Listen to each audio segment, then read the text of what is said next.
So, well, friends, very good afternoon and welcome to the day two training program of ours. So, Hi, good afternoon. yeah, I believe everybody settled down at their workplace, good to go. My audio is reaching to everyone and my screen is also visible. Could you please confirm? Yes. Yeah, thank you so much. So,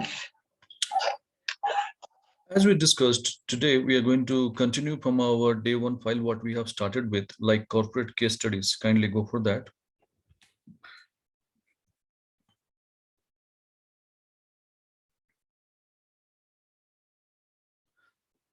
Right. So for your information, we have done up to our sheet called data presentation. So you have seen how to present our data in beautiful fashion, like when you have the boarding numbers in place, how to turn out into a eye-catching presentation, and what are the necessary information to make it as a value additions to the data, those things, how to add it over there, we have seen that. So today we are going to start with our date calculation. The next sheet is called date calculations. You can see it is there. So kindly confirm you got the same sheet open on the screen. Could you please drop me a message in the chat box? Why for yes?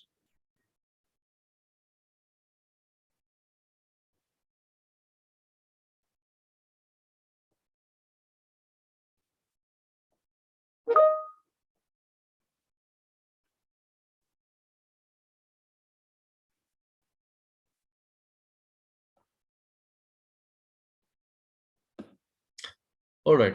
So what is that we have with us and what to be done on this? So let's have a small discussion on this point. Suppose say take an example. These are the people who are working in my department. Okay. Their employee codes are there with me.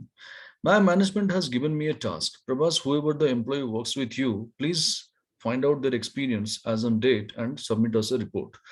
So this is the kind of information I have got passed with, and basically I need to submit a report to my management for those people, what is the experience they have got in my organizations as on date. So I have got their date of respective join of the date of joining is there with me.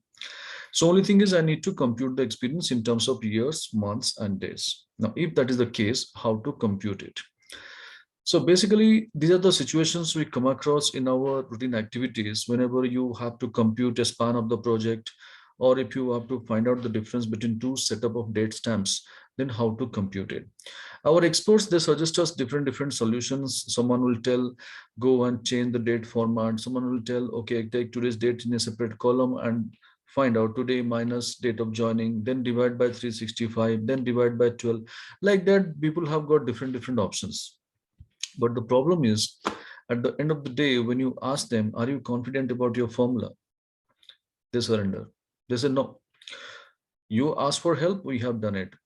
So rest of things you have to take care. You have to check some random cases and you have to check, is it working fine? Then well and good, your lock is signing.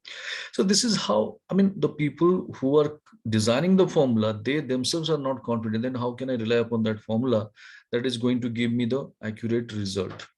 So in this piece of data, what we are discussing, there is only one way out to get the right solution.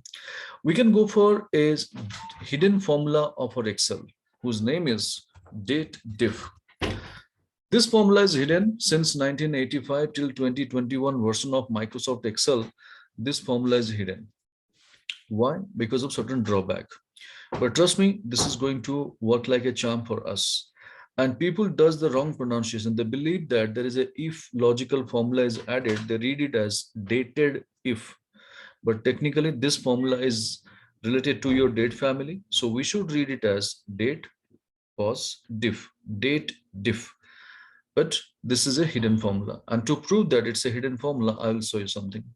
In our day one, if you recall any formula, whenever we type, like take an example, edate. When I go for just typing ed alone, my formula is giving me a helping hand instruction. What is edate? And if I go for tab key, this automatically gives us the instructions so how to write our edate formula. Whereas if I go for date diff, do I get anything? No, because this is a hidden formula. But trust me, there is a formula. And since the instructions are not visible, we have to work together. So let's start working with me. Go to our year column, keep the cursor in the first yellow colored cells, and then go for date diff. open bracket. Please type the spelling properly. DATEDIF, open bracket. Now, first thing first, instructions are not visible, but how to start with? Any date formula, if you recall, I am not able to see the screen. I'm really sorry. Prabhas, your screen is not moving. It's got stuck. Yeah, can you please share your screen again? Okay, I'll do that. No problem.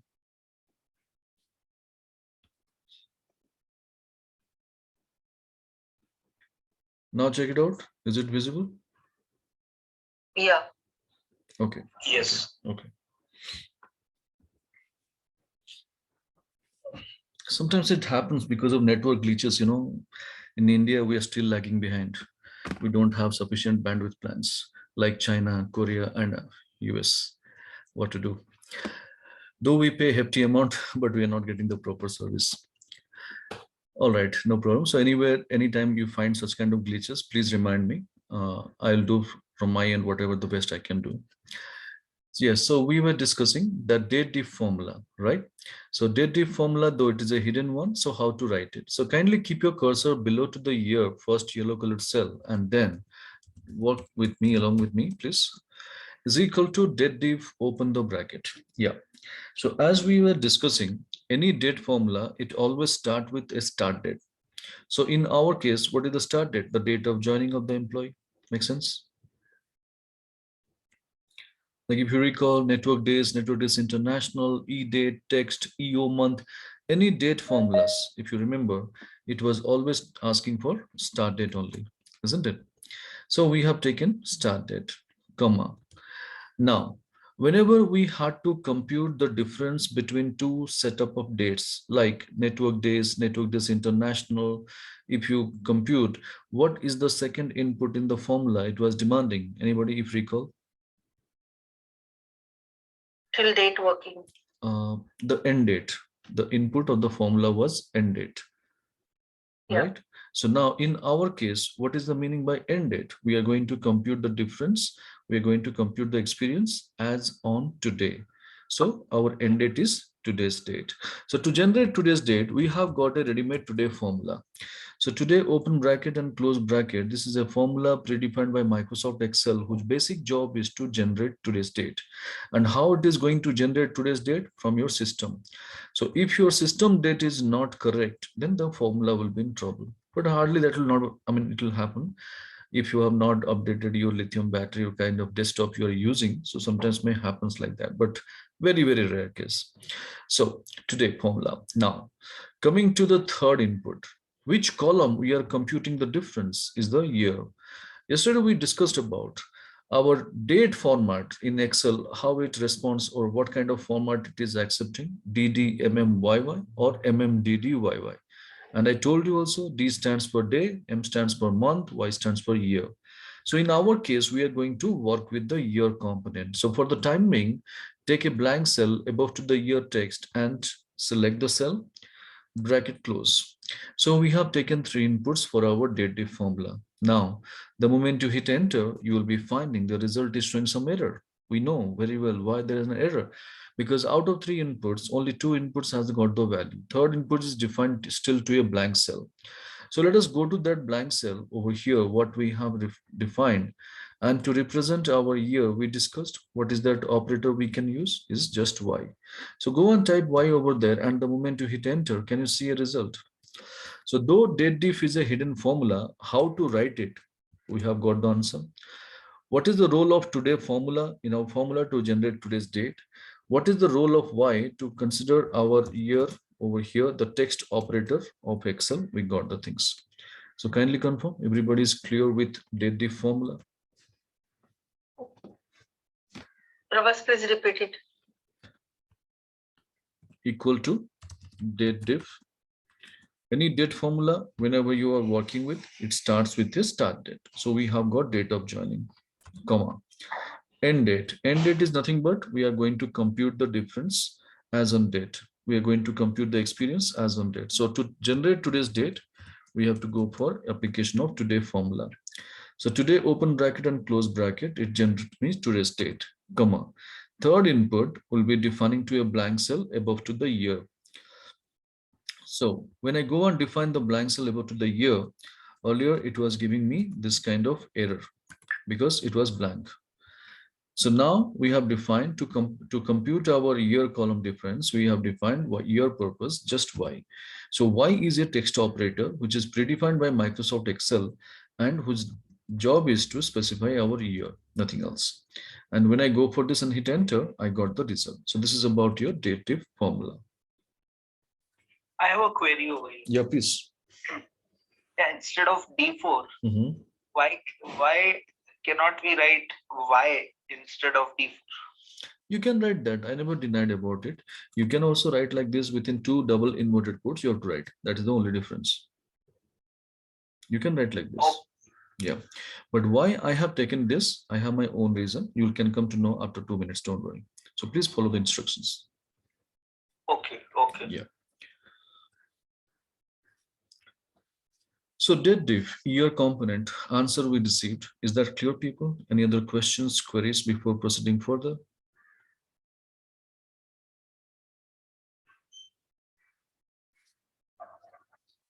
It's clear. Right. Now let's go for hands-on practice finding the result for month and days also. So for month, what is the operator we can use? M. For day, we can use the operator called day. So let's go and complete the date diff formula for month and day also. So equal to date diff. Then taking the start date, date of joining, end date, taking today's date with today formula, comma, Excel operator. Similarly, going for day also, date diff over here, start date, that is date of joining, end date, that is today's date, comma, Excel operator. So we'll be getting the result like this. 13,162,4946. So once it is done, please confirm me a message in the chat box. Y for yes.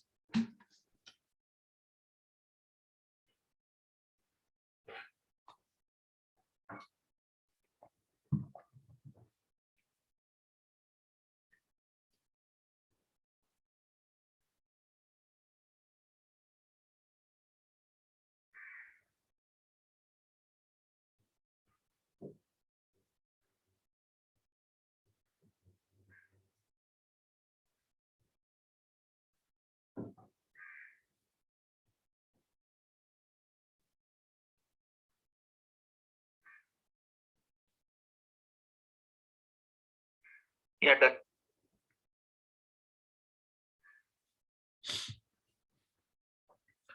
Yes, people? I didn't get how do we get the month. Can you please show me how can we get the month? Same formula only. You have to just write M over there. I did that, but it's still not working. What is showing? Hash num, some kind of error? Yeah. Okay. So Yeah, even I'm getting error. Yeah, I understand that. What is the error reason? I'll tell you. Please watch my screen. The moment you have gone for typing M over there, it would be taking month like this. Do you agree? Yeah, I did. And what you did to replace the rest of the values except M, you have gone for hitting the space bar, correct? Yeah. So that is what the mistake. When you go for hitting the space bar, you are replacing the entire characters by space. Space is a character, right? So you have to remove extra space in that cell. Then you go and check, are you getting the result? 1 second. Yep.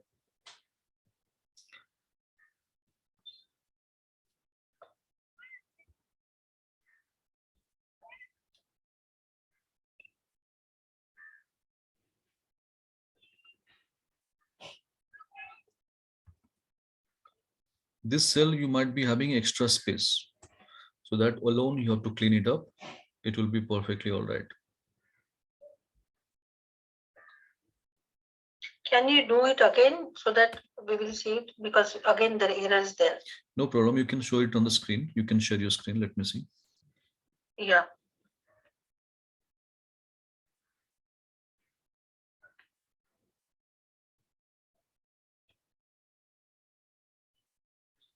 I hope you can see the screen now. Yep. Let me just. Yep.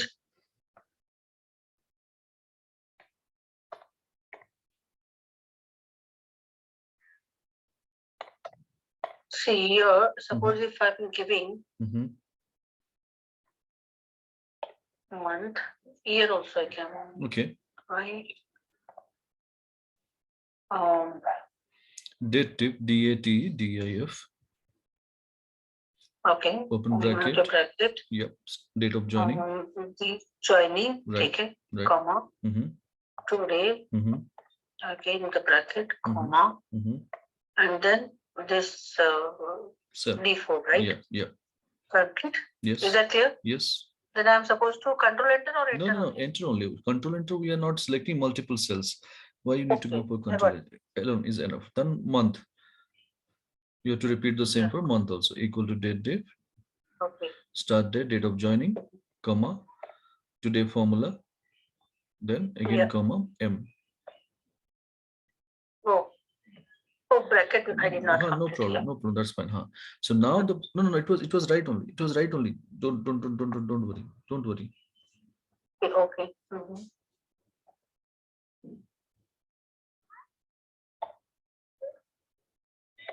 Bracket complete. Yeah. So login error is there. Right. That's what I'm telling. You go to your E4 cell where M is written. M. Open the cell. There will be extra space will be there. Just delete that. You hit the delete button. Just type M and now hit enter. Okay. Got it. Fine. Okay. No. It is absolutely right. Wait, Ranjali. Just wait. It was right only. Escape. Go for escape, please. Now go to that E4 cell. Yeah. Delete that cell. Don't go for clicking and delete. Yeah. Now just type M. Yeah. So hold on.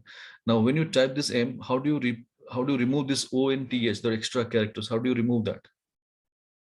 I'll just space bar. That's the mistake. That's what I'm telling you. You should not remove by the space bar. You should go to hit the delete button. Hit the delete button. Okay. Now you hit enter. It will be working. Got it? Yes. Got it. Yeah. Similarly, you have to go to the day and complete the formula as well. Yeah. Thank you. Yeah. In D also might be extra space would be there. That also please check out. Sure. And Prabhas, is it a right practice? Suppose if the formula is same, we know. So we can just copy and paste and then change M to D. Yeah, you can do that. See, that is not a problem. As long as you know that formula is taking. But again, what is happening when you do the copy paste work? There might be a change of cell references. So you have to do proper locking and all those things also necessary. But I don't recommend that at this state. That's what I told you. You please allow me 2 minutes. You'll come to know why I'm doing all these things. Okay. Yeah. All right, people. So now I believe it's clear. So I'm taking the control back on the screen. Sure. Yeah. Now, once we have done with this, can we express our employees' experience in this format? That is the first question. That my employees' experience is 13 years, 162 months, 4,946 days. Is it the right way to say?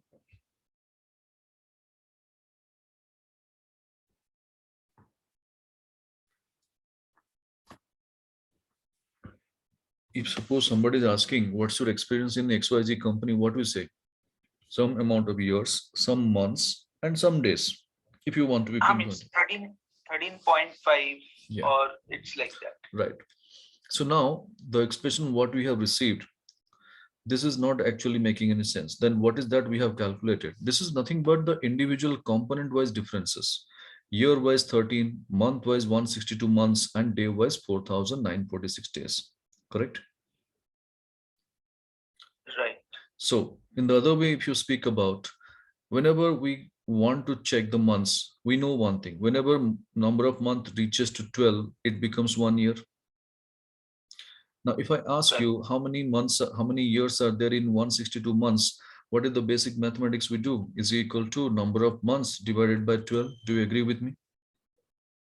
Right. And the moment I hit enter, I am getting the result 13.5. So what is that 13 denotes for me? It's nothing but 13 years. Do you agree?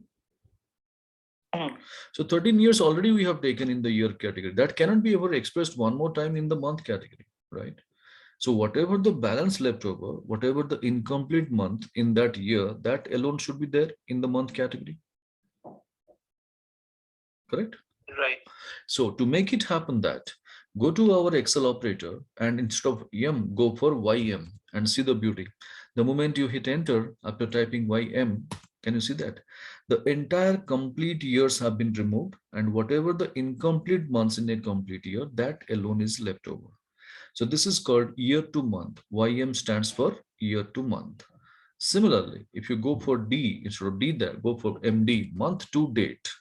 And now the complete years will be removed, the complete month will be removed.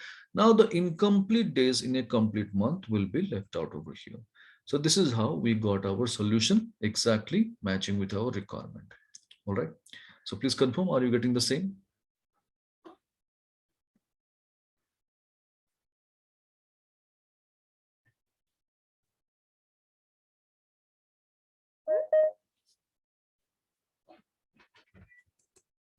Yes. Right. Now, the moment we have done with our first employee's experience over here, as we know, the same we can apply to the down. So means YM means Year to month. okay. The incomplete months in a complete year. When a year is going to be completed, when the month reaches to 12, right? So whatever the completed years, that is going to be removed. Whatever the incomplete month in a complete year, that alone is going to be left over here. That's called YM. Okay. It's predefined. We are not defining anything. This is predefined by Microsoft Excel. Okay. Now, as we know, the same formula we can apply for the other employees' experience to calculate. What is the shortcut to fill the formula towards down? Control D. So when I go for Control D, you can see except the first one, rest of the cases, it is showing error. Reason? We know. Not fixed. Right. Not fixed. Right. So when you keep your cursor in the year column first error value, you can realize when I copy the formula down, my cells are moving down. C6 is going to C7. And similarly, my D4 also going to D5. This is the trouble. So though I am working with my first employee's experience or the last employee's experience, the third input always should take from this cell, D4, but it is going to move down. So this is the trouble. And this is what we have seen in our small and large case also. So we are going to rectify the formula. How? Selecting the entire solution array, going to opening the formula, which element is creating a trouble for us as we discussed? D4. Right. So we'll be keeping the cursor in D4. We are not allowing to this cell to move anywhere below down or towards right. So no movement, neither towards down nor towards right. So what should be the key? F4. Yesterday we discussed. So once I go for F4, you can see it applies $2 symbol, one before D, making D column lock, one before row, making row number 4 lock. So ultimately the entire cell is locked, entire cell is freezed, or entire cell becomes constant. Now, formula is rectified only with one cell, need to apply for the entire range what we have selected. And what is the shortcut we have discussed yesterday? Control Enter. Very good. So we have got our result ready. Similarly, we need to go for month column also to rectify. E4 should not move down. So we should lock it. Control Enter. Similarly, day column also we need to rectify. F4 cell should not move down. Lock it. Control Enter. So this is how people we have understood how to rectify our formula. So please give it a try and just check it out. Are you getting the result for all the employees cases?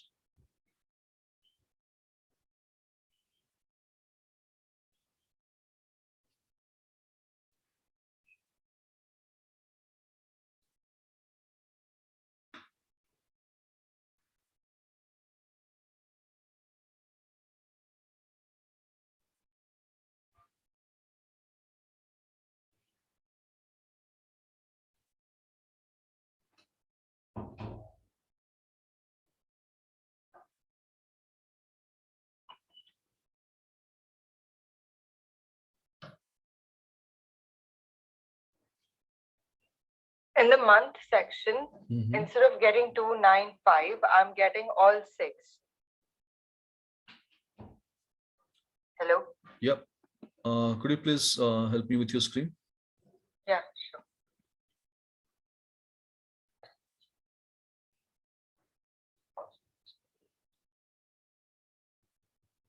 Can you see my screen? Yeah, I can.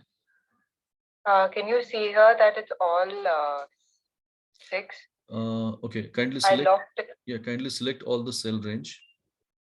Okay.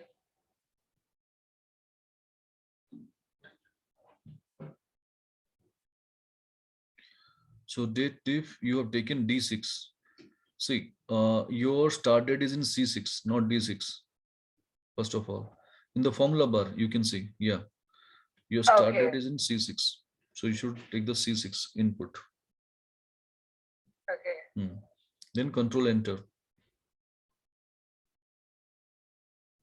1 second.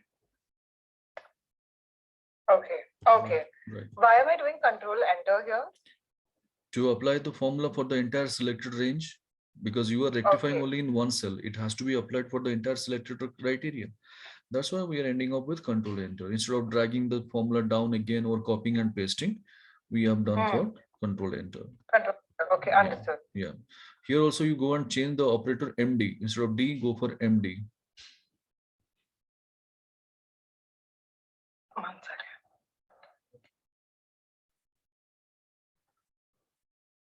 MD. What does MD denote?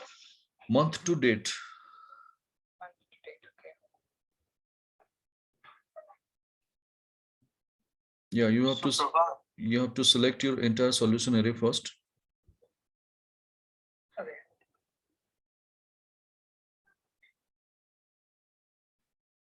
Yeah, then go for changing whatever things, F4 to be logged. So you have to apply the dollar symbol over there, control enter.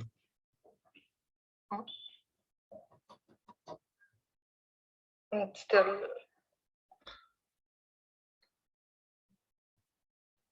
Control enter. Okay, yeah. Sorry. Now for enter, you have to select completely first. Else you have to end up doing one by one. No. You are not in the right path. Kindly come out of that. Keep the cursor outside. Keep the cursor outside one time. Escape. Escape. Okay. Now select the entire range of yellow colored cells of your day column. Yes. Okay. Understood. Yeah. Yes. So I'm taking the control back on the screen. Yeah. Any other doubts or queries? No. That's it. Thank you. Yeah. Prabhas, so can I say that YM will work like irrespective? It will not look at the year. It will just look at the month in comparison to today, the current year, whatever the months are left. Yeah, the complete years will be removed and it will be just left over with the incomplete months in a complete year. Yeah, so when YM means it will check the remaining months of 2020 as a year, right? Yeah, not exactly the remaining months. It is the months what you have completed. Once you have completed the last year, from last year onwards, again the new year starts, correct? So how many months you have passed from the last year, end of the last year, how many months you have passed as on date? That is computing. It's not the remaining months from the year side, from current year side, it is computing. How many months you have passed from the current year? That is computing. Okay. Yeah. Okay. All right, so I'm taking the control back on the screen, people. I believe we all are in equal page and we got the similar information for all the cases. And now going to the discussion upon the same. We got the solution, no doubt. So being a user, I would like to take your feedback. See, I'm just teaching you what Excel has designed, what Excel has the formula and functions in place. I'm just passing on. I'm just doing a postman job. But being a user, you know you are going to work with this. So I'm going to ask a simple question. Are you happy with the solution? Are you comfortable going to each and every column, editing the formula, locking the cell for 3 different times and rectifying the solution? Are you happy with doing that? If we can get it everything in one column, that would be better, like year, month, and day. Okay.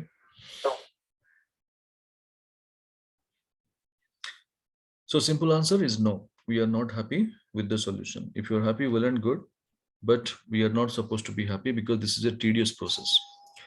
Working with each and every individual column, rectifying the formula, it's a tedious process. And this is what our experts suggest us, but Microsoft Excel never recommends for that. So when Microsoft Excel never recommends, we are not supposed to follow that, of course. So now the question is how to make some improvements in this, how to get it done just in one shot instead of working with 3 different columns we are going to discuss. So kindly select your yellow colored cells area where the solutions we have designed. Please delete. Yes, needs to be deleted. You must be thinking what kind of trainer you are, Pravas. First, you are telling all those things. We are focusing or giving our 100% to understand. Then finally, you are telling this is not the best option, right? Because sometimes we need to understand. Sometimes we need to learn from our own mistakes, people. Correct? Do you agree with me? So we have done the mistake. Now we are going to make some improvements on that. So what kind of improvement? So first thing first, as we have developed the practice, first select your entire solution array. So we did the selection of yellow colored cells. Now leave your mouse, leave your touchpad, type equal to date diff, open the bracket,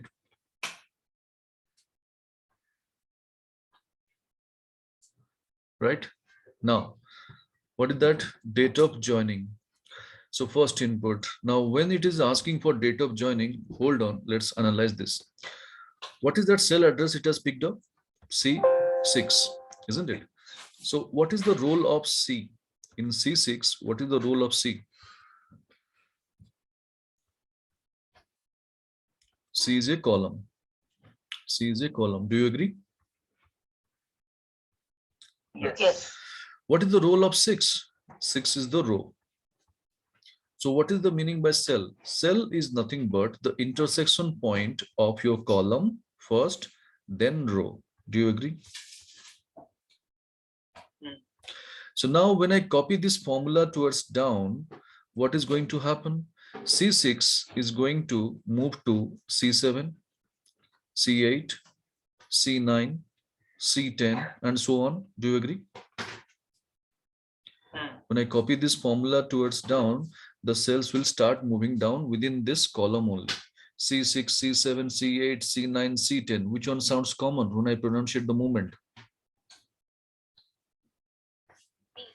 So what is C? C is the column. So what we have understood, our data is not restricted to a cell. Our data is moving, but the movement is happening within a column.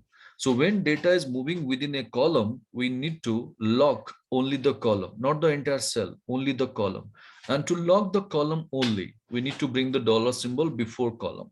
And to bring the dollar symbol before column, hit your F4 key thrice. Hit your F4 key 3 times and just check.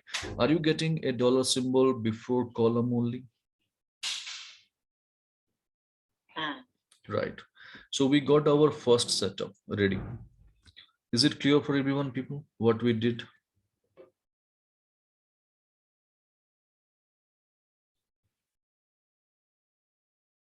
Yeah. Now, coming to the next input is the end date. End date is nothing but today's date. So we use today formula. So kindly type today formula as it is. Now this formula doesn't need any kind of locking because the formula default nature is, though the cell moves down or move right, wherever it goes, the formula is going to generate today's date only. So it doesn't need any kind of locking. So we can just ignore as it is. Fine, comma. Next input is our Excel operator. So when I go for next input over here, okay, I should take this operator. Now this cell D4 should not move down.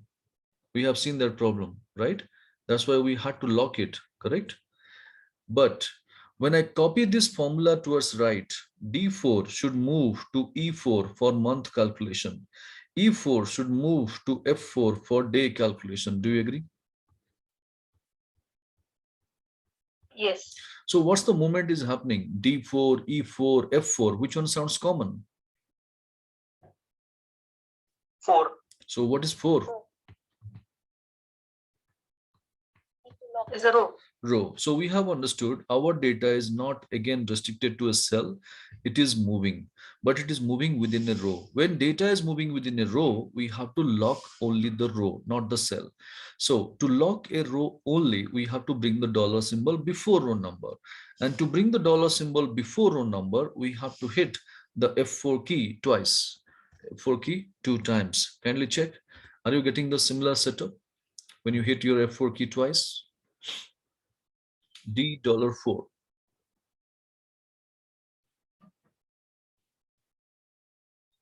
Twice, right? Yes. Yeah, get it. Right. So now this becomes your row lock or row freeze or row constant. Bracket close. Formula is ready only with one cell. As we know, we need to apply for the entire selected range. What is the shortcut we have learned yesterday? Control enter. Go for it. Did you receive your result for the entire range? Yes. So this is how you are supposed to design the formula in your table. So whenever there is a need, you can restrict your movements of the cells. If it is moving down, just move the column lock. If it is moving right, make your row lock. If there is no movement, make the entire things lock, column lock and row lock as well, F4 once. So this is how we have understood this deadlift formula, how it is working for us any point of time. To compute the difference between two setup of dates, you can go for this kind of formula. So please check it out. Any doubt, any queries from anybody?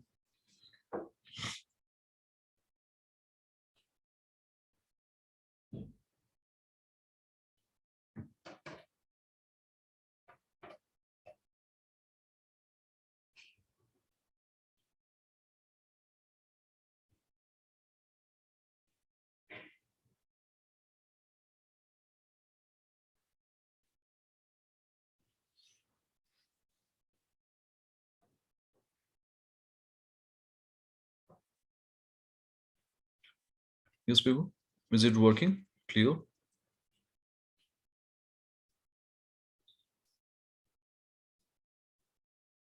On my end, it shows only year was 13, month was 6, and day was 11.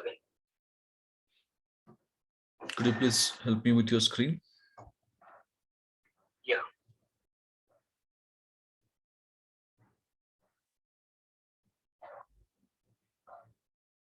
Yes, hope you are able to see this.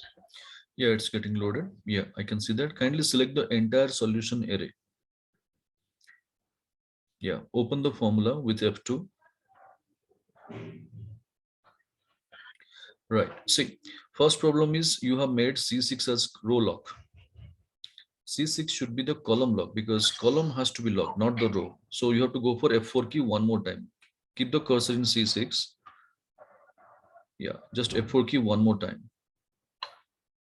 Yes. Now control enter. Rest of things are fine. Control enter. All right. Yes. Yes. Fine then.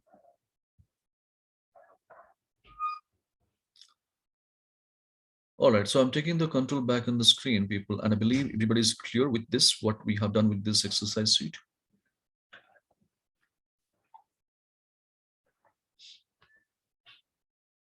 Now, once it is done, let us go for our next sheet is called goal seek. The next sheet is called goal seek. So we are going to discuss one of the data analytical tool of our Excel, very powerful tool and very beautiful tool, which is going to save a lot of time for us. We are going to discuss that. But before that, let me connect with the data, what we have with us. So we have taken a salary slip data over here. Everybody is getting salary. So definitely everybody can connect with their own data also, right? So let me take you through the data, what we have. Suppose say basic is there 40,000.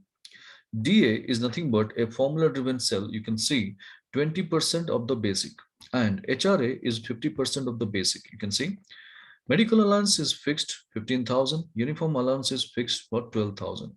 Now you can see monthly CTC is nothing but summation of all the above values. Yes. Annual CTC is nothing but monthly CTC multiplied by 12. So it's a simple formula driven data we have. Hope you are clear with the formula. Yes. Right. Now, once we have this, let's consider a situation. Okay. Now, over here, suppose say our friend, mm, I will take the name of Pradeep. Suppose say Pradeep is working in a team and he's the team leader and he has a requirement. What is that? He is looking for a resource to help him or to assist him in his day-to-day work because the volume of transaction becomes high and he needs the support. So what he's going to do, he will approach to the recruitment team of his organizations and he will immediately inform what is the joining details, what is the role, what is the profile, what should be the candidates qualification, everything he has mentioned. So based on that, recruitment team, they started filtering the candidates resume and they finalized one candidate's resume over here, suppose say Mr. X. Now, Mr. X resume, it has come to our friend Pradeep's table. So Pradeep is going to take the final interview of Mr. X and he has to finalize whether to retain X or looking for someone else. Now, when Pradeep is conducting the interview, he has got all his answers. But Mr. X has explained very beautiful fashion, whatever he was asking. So Pradeep has decided internally, I should hire X, but that alone is not enough. I cannot just think and make my opinion about it. So I have to just discuss also what is the most important part about the compensation. So here, Pradeep has offered to X that this is what we can offer you for this role. Now, looking at the offered CTC, X is not happy. And he showed a bit of dissatisfaction over there in his face. And looking at him, our Pradeep also make out. So Pradeep gave a comfort zone to Mr. X, stating that X, if you have some expectation, you can speak up. We can work out some win-win situation, not a problem over there. So Mr. X is saying, if you give me 14 lakhs, I'm ready to join in a day or two max, Pradeep. So now Pradeep has a problem. If he's going to accept the demand of 14 lakhs of Mr. X, what would be the breakup of salary? This is the first problem. And Pradeep doesn't want to leave this candidate. This is also there. Internally, one information has passed on to Mr. Pradeep stating that by the management that Pradeep, you can hire anyone, you can accept anyone's demand, no problem. Salary is not a bar, salary is not an issue, but ensure that the basic should not exceed 60,000. This is the capping given by the management to our friend Pradeep. So now Pradeep has another problem. If he accepts the demand over here of Mr. X, the basic, whether it is going to exceed 60,000 or it will be below 60,000 limit, that also he has to confirm. So now all these factors are there in place, considering everything. If he wants to take a call, whether to hire Mr. X or not, how much time it will be taking for him. Hope the entire situation is clear for everyone.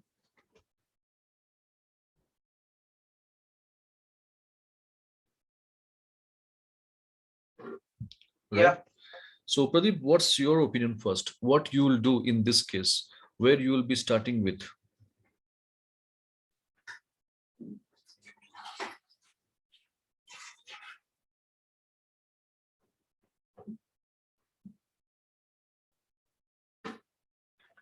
I think first you need to check if you are going like 14 lakhs per annum, then we have to calculate as per the 14 lakhs and divide the amount in month, and then we will calculate all the things like the NHI and everything. Okay. So how long it will be taking for you? My simple question is to decide and come to a conclusion whether to hire Mr. X or not. How long it will be taking for you?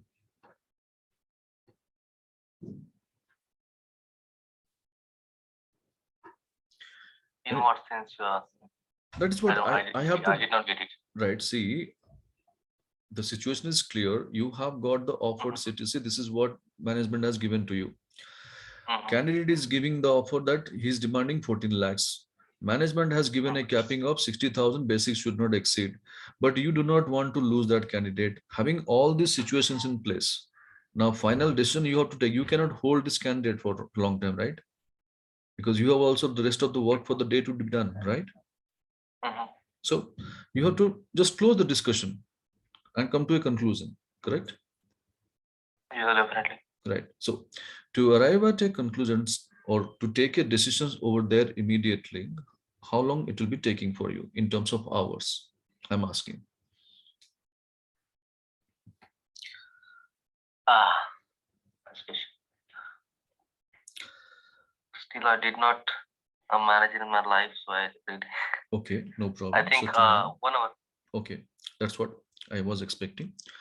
So this is what everybody does. Half an hour, 1 hour, 2 hour, depends. So here our friend Pradeep, what he has done, he has asked Mr. X to be seated in our lobby or reception for 1 hour, and he will let him know in that 1 hour time he asked. Now, why to take a decision 1 hour time? What he's going to do it in that 1 hour, I will tell you. This is what the practice everybody has. In that 1 hour time, we'll come back to our workplace. We'll start doing our different permutation combination. So we'll keep on increasing 40,000 to 41,000. Okay, this is coming to 11,64,000. So I'll slightly increase 42,000. So as long as I'm not getting this annual CTC as 14 lakhs, I will keep changing the basic. Do you agree with me? Yes. So this is what we do in that 1 hour. Now, when I get it, I may get the answer in 5 hits, 10 hits, 12 hits, 15 hits could be the case. What is the variation of the numbers I'm taking? It depends on that. So there is no standalone answer for this. Okay, you can get the answer by 5 hits. You cannot say like this, right? So this is the place where, my friends, we are spending a lot of time. So that's why just to take a decision, we took 1 hour time. Now just imagine that 1 hour time, instead of taking a decision for 1 hour, taking time from Mr. our X, keeping him waiting at the lobby and wasting our time also, in both then time is being wasted at the end of the day. So that 1 hour job, if I could make it happen for you just in 10 seconds, think about the situation. What would be the impression of Mr. X when our friend Pradeep takes a decision immediately then and there? Definitely, X also would be happy. He is going to work with the leader who takes the decision immediately. Because sometimes people are also looking for to work with a good leader, correct? Money is not everything all the time. Job satisfaction is also very important. So sometimes people are seeking, if I get a good leader, I can learn something. If I get a good leader, I will be sustaining in the organization for quite a long time. So this is how people believe also sometimes. So now the objective is just to take a decision whether to hire Mr. X or not, how to do a call, how to take a call within 1 minute time. So whenever you want to take a decision, how to use those right techniques and tools of Excel, those things we are going to discuss. So for this, we are going to use a tool called GoalSeek.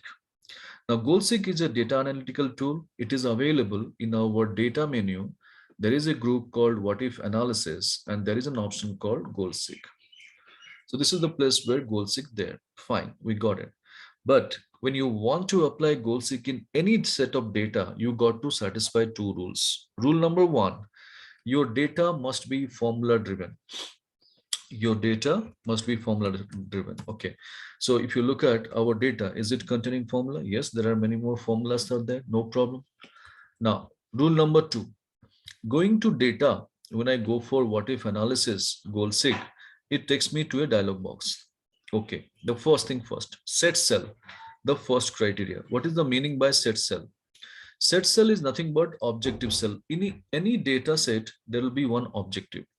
So if you have understood our whole situation, what is our objective? Anybody? Basic. Basic is not the objective. X. Okay. X. Yeah. The annual CTC. Yeah. Annual CTC. Right. Correct. X is demanding 14 Basic lakhs. is the condition. Right. Basic is a condition. Right. So X, whatever it is demanding, that's our objective. So objective, where it is the annual CTC.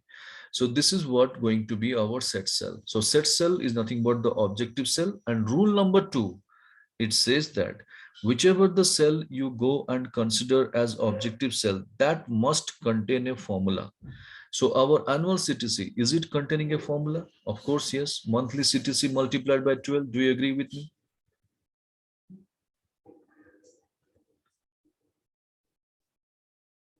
right? Yeah. Right.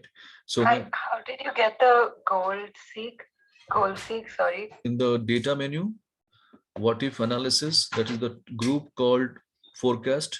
In that what if analysis is there, one tab. Yes. In that goal seek. Okay, thank you. You're welcome. Now, once I go for goal seek, over here, set cell is nothing but the objective cell. So I can take my annual CTC as my set cell. Okay. How much value you're expecting? That is the next criteria, to value. So how much X is expecting? 14 lakhs. So 14 lakhs. I must type the same manually.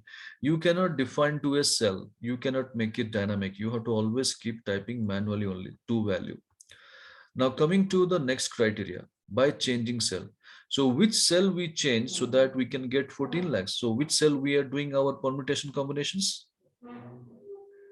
C4. That is basic. Correct. So by changing cell is nothing but the basic cell. So when we go for our basic cell and click OK, with immediate effect on your blink of your eyes, Excel will do its own iteration and calculations and it will throw the result. Can you see that immediately? Now 52,745, if it is the basic, you can get 14 lakhs. So now we need to check, is it below 60,000 or above 60,000, the management capping limit, whatever is given? It's below, right? 60,000. Yes. So Yeah. definitely our friend Pradeep should not make a delay. Immediately he should hire X, stating that we are through our discussion. So please be waited. Our HR people will be intimating for the rest of the formalities.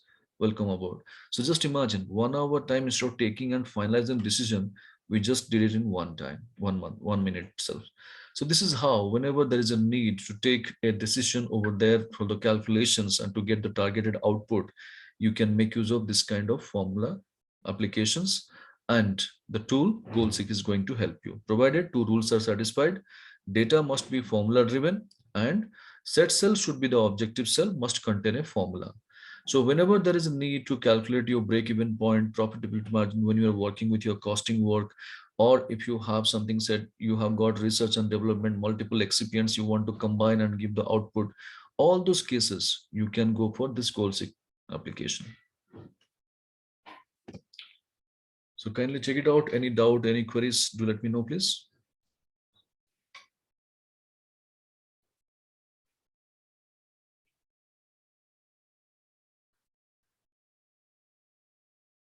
I have a doubt. Yeah. So for DA, HRA, and all of these, we have like formulas for each, right? Not C4 each. into 20%. So those are given. Yes. All right. Thank you. Yeah. And Prabhas, the Yeah. formula remains the same, like the percentage of TA, HR, that also remains same. Yes. That is also not changing. No. Yeah, that's brilliant. Yes. Correct. Yes.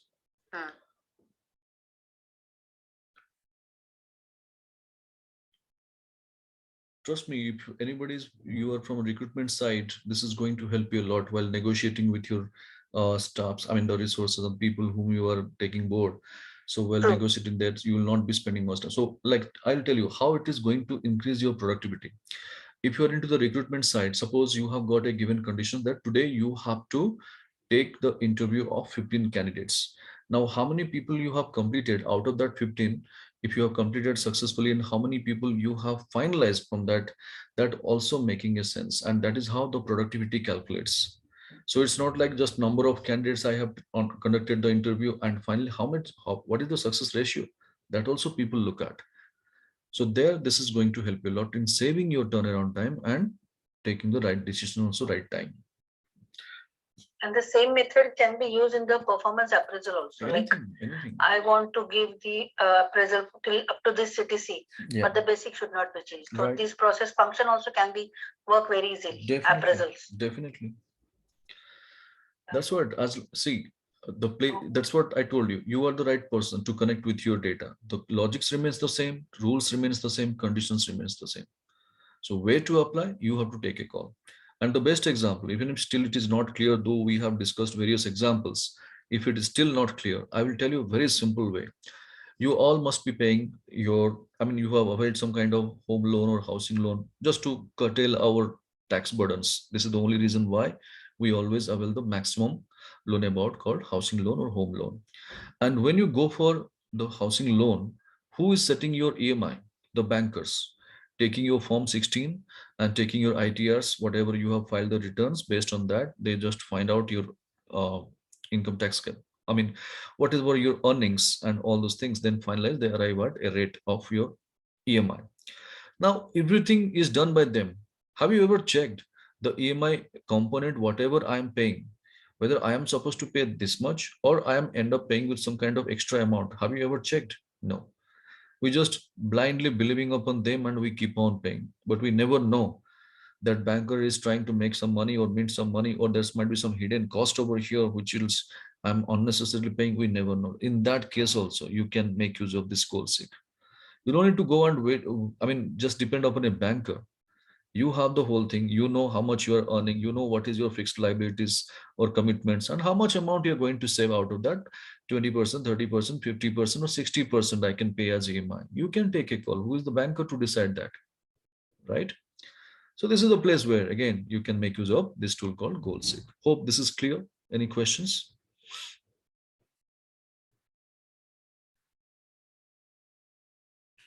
So all the cells, it is not necessary for all the cells to have formulas, right? No, it's not necessary. I'll tell you very simple layman terms. Okay. One thing what we have understood, my data should be formula driven. Where is the formula? How is the formula? That is no need to remember, but data should be linked with formula. That is clear. Yeah. Right. Now, second thing, set cell must be a cell which contains a formula. So whichever the cell you consider as set cell, depending upon your objective, that must contain a formula. Now it is clear. Yeah. To value always you have to give in manually. You cannot refer to a cell, so that that kind of question turns up whether it should contain a formula or it should not contain a formula. There is no question arising. So you have to define always manually. So this is clear to value part. Right. My coming to by changing cell. Changing cell should not contain any formula because we have taken a static cell. Basic cell is the static cell. Can you see that? So this is how we need to understand. Set cell must contain a formula. Changing cell should not contain a formula. To value always you have to define manually. Now in your data, what are the formulas cells linked? That is up to you. It's not a problem. But these three parameters, as I told you, you have to always follow that rule. Set cell is not having any formula, right? It is their formula. Set cell is the formula. Annual CTC, monthly CTC multiplied by 12. Okay, but set cell we have mentioned C4. No. Set cell we have mentioned annual CTC. What we did. Okay. See, I do it again. The moment we go for this, I told you set cell is nothing but the objective cell. This is my objective cell. This is first we took it. This cell must contain a formula. Yes, it is containing a formula. Monthly CTC multiplied by 12. Is it clear? Okay. Right. To value, how much is the expectation of Mr. X? 14 lakhs. So we should define manually. Now by changing cell, when you go for by changing cell, which cell we were doing the our R&D or doing the permutation combination, taking different value. So this cell. So this cell is a static cell. There is no formula. Did you remember? Yes. Right. Yes. So this is what, when you go and click OK, automatically it will throw the result. Okay, and to value can be percentage also. No. We can write you can write percentage, but percentage you don't give the percentage symbol. Better you go for the your decimals. Suppose say 5%, 0.05. Yes, 0.05. If it is 50%, 0.5. That will be ideal option. Okay. Because when you mention the example of home loan, so Right. generally we tend to have percentage, like how much percentage we. Right. Okay. Right. So their percentage, instead of that percentage symbol, you can go for decimals. That's it. Okay. Right. All right, so now we'll go to our next example, naming called data clean 1. So now we are going to discuss how to clean our data so that we can make it ready to the next level. And why the data cleansing is necessary, we are going to discuss that first. In our routine activities, people, whenever we download the data from SAP or ERP system, 90% cases will be receiving the data in uncleaned fashion. So what is the meaning by uncleaned?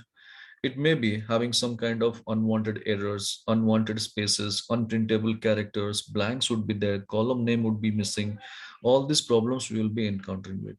So this is called the problem. This is called the unclean data. And our job starts there. First, we need to clean, make it ready for next level. Then we can go for application of necessary formula, functions, or any other activities you want to do, you can do that. So now we have got a situation. Let me take you through. Suppose say somebody has sent me a data, my customer, my vendor, my stakeholders, anybody, or internally from any other department, I have received some data. Now, when I'm looking at my data, you can see there are so many errors are there, like hash division, hash name, over here, hash reference, hash null, hash value. We come across this kind of errors. And it creates a lot of curiosity amongst us to know what is the reason of such errors. Then when we go back to the source data to check the reason it is coming up, or we find the reason as these errors are because of data absence or format incompatibility or case sensitivity. But technically, these are not playing any role. So the reasons when they're not playing any role, we ignore this because this is not giving any impact to my data. So we ignore this and we send it across to the next level. There the problem starts. Watching the errors, people keep asking a lot of questions. And again, you have to keep explaining the same thing again and again to the different people, whomever you have sent the file. Now, when I'm just explaining the same thing time and again, whose premium time is being wasted? Right, people? When the same thing, same story, if you keep explaining to multiple people, definitely it's my time is being wasted, correct? But who is the reason behind it? Is it the people who are asking the question? Or is it me who has given the people to ask the question, who has given the opportunity to people to ask the questions? So definitely one thing we know, one thing we know, boss is always right. So there is no scope of blaming boss. Do you agree with me? This is the corporate truth, correct? So somebody has to take the responsibility. Who is there left? Of course, it's me. So it's my mistake. So what is the mistake?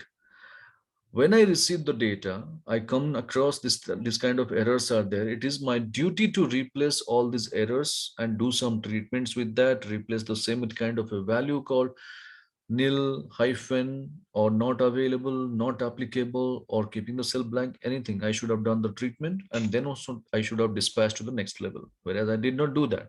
So it's my mistake.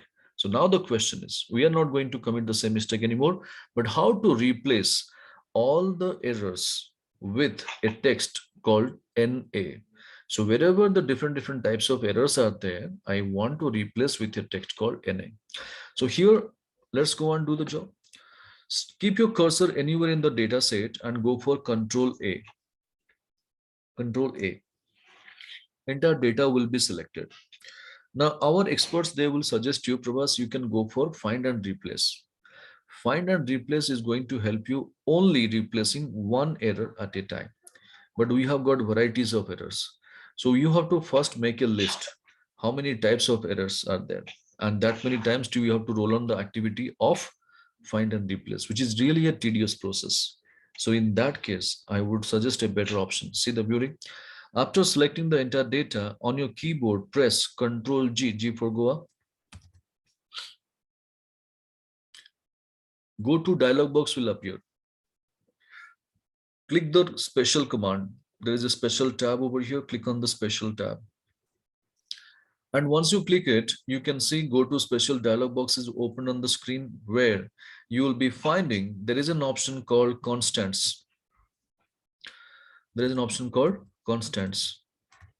And once you select constants, having the selection with that, kindly deactivate numbers, text, logicals checkboxes. I repeat, having the selection with constants, kindly deactivate numbers, text, logicals.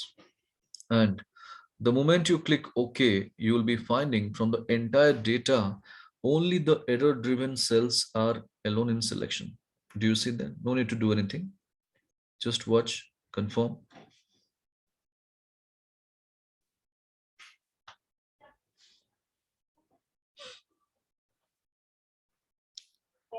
Now, having said this, do not take your cursor anywhere. Leave your mouse, leave your touchpad. Immediately type NA. NA. Wherever it is typing, don't bother. But if you're really interested in knowing that, look at your formula bar. You will be finding NA is being typed over there. Right? Now, just hit Control Enter. And when you hit Control Enter, all these error-driven cells are now replaced with a text called NA. But final step, don't forget, going to home, you will be finding a font color options or fill color options. So we go for fill color. And when you go for fill color and click the color, so what will be happening? All the error driven cells will be highlighted. So you can put a legend below to the data stating that yellow colored cells are nothing but error driven cells replaced with NA. So even if you open the file after 5 years or whomever you send the file, by reading the legend, he can make out what is the treatment you have done with those yellow colored cells. So this is called our error treatment or error management in our data set. Any point of time in Excel, you have to do this. So please confirm, is it working? Yes. Right. Yes, it's okay. Right. So error treatment, error management people, we are clear with that. Now, what we need to do. In this data set, again, there are certain cases you will be finding some blanks are in place. So we want to replace those blank cells with a text called nil, N-I-L. So how to do that? Let's do the practice. Keep the cursor anywhere in the data and go for Control A. And same Control G. Click the special button. Can you see one option called blanks over there? So you have to select the blanks option now and click OK. So once you click OK, you will be finding from the entire data set, only blank cells are alone in selection. Leave your touchpad, leave your mouse, immediately type nil, N-I-L. I told you, if you are interested in knowing, look at your formula bar, it will be displayed over there. And hit Control Enter. So when you hit Control Enter, all the blank cells are replaced with a text called nil. And as I said you earlier, do not forget the last step. Going to Home tab, change some font color or fill color something to identify properly. So here again, I can put a legend over there stating that the green colored cells are nothing but the blank cells replaced with nil. So this is how you should do the treatments with your data, and below to the data, you should put a legend. And that's the story of our sheet called Data Clean 1. Any doubt, any queries, feel free to ask.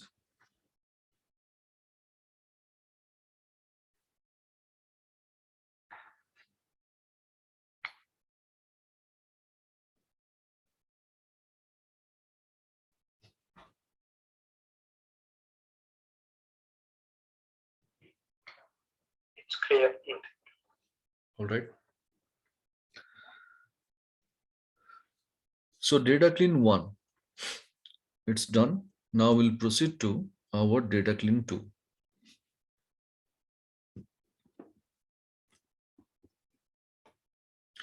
So now let me first give a background story of the data, what we have with us. Then we'll proceed and work together. See, most of the time what it happens, people, whenever you download the data from SAP or ERP system, there are two areas where you will be finding the trouble. One, numbers will not be in a number format. Second, date will not be in date format. This is the common problem. So now what is the task we have? Once we download, our task is increasing. Unless and until you clean up those two columns, you cannot work further. So now the question demands how to clean up our data again when you download from SAP and make it ready for next level so that we can conveniently work further. So take an example. Suppose my boss asked me, Prabhas, get me the entire fixed asset register. Well, I downloaded the data by giving a T code in my SAP system, and I could receive near about 10,000 fixed asset details over here, 10,000 line items, some data. Now the data comes in this format, like asset code is there, asset description is there, and asset class is there. So this is our first problem area. What is the problem? The column contains the numbers, but it is not in number format. So which format it is? Maybe in general, maybe in text, we don't know. But how I have identified that these things are not in the right format because of the green color flag symbol. Can you see in each and every cell, top right, top left corner, a green color flag symbol is there. So it's a simple message for us whenever you see this kind of data, it is not complied with the right format of the cell. So we need to do the data cleansing. So what our experts suggest us, for us, don't worry, do one thing, select the data like this, go to the yellow color symbol and choose the option convert to number. This is what our experts suggest us, and we have been following that method also since ages. Do you agree? Or ignore error. Yeah, that's also there. So that's what we do, correct? Well, in this case, I do not recommend this option. Why? This option is quite working fine for me, Prabhat. Then why are you taking the objection? I'll tell you. This option is designed to deal with some limited row items like 10, 20, 30, 40, up to max 50 row items. You can take this option and you can clean up the data. But what is the data amount we have? Around 10,000 records. And by mistake or unknowingly, if you have updated this option, the problems you are going to invite. What is that? Excel not responding. Excel stopped working. Excel is restarted. Screen is grayed out. Windows is hanged. Again, you have to restart your system. There is no other go. Most of the times you have come across this kind of problem, right? Do you agree? Yeah. Right. And what it happens after that, when this kind of situation comes time and again in front of us, what we do? We blame to our IT system. They have not given a good system to me. Sometimes or others we just went our frustrations over there like this. But we never realize for a while what we have done with our system. So this is the place where, my friends, we have to work. So now, how to clean up the data with no time? Just see the beauty. Keep your cursor in the first number of the asset class column and select the rest. Control Shift down arrow key. Now, going to your data menu, we have an option called text to column. Going to the data menu, we have an option called text to column. And when I go for text to column, if I click it, it will take me to a dialog box where we have got a lot of options. Here, no need to do anything. Directly go and click the finish button and see the beauty. The moment you go and click the finish button, can you see all these green color flag symbols have been removed and now data is turned into a proper format. If you try to go for application, any kind of formula, functions, everything you want, you can do it. So this is what the best options to clean up your data and bring the data into proper format. So problem number one, solution, is it clear?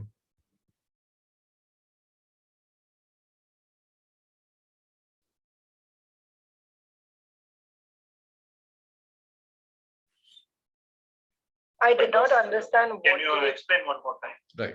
Yes, please. See, earlier it was there like this. Okay.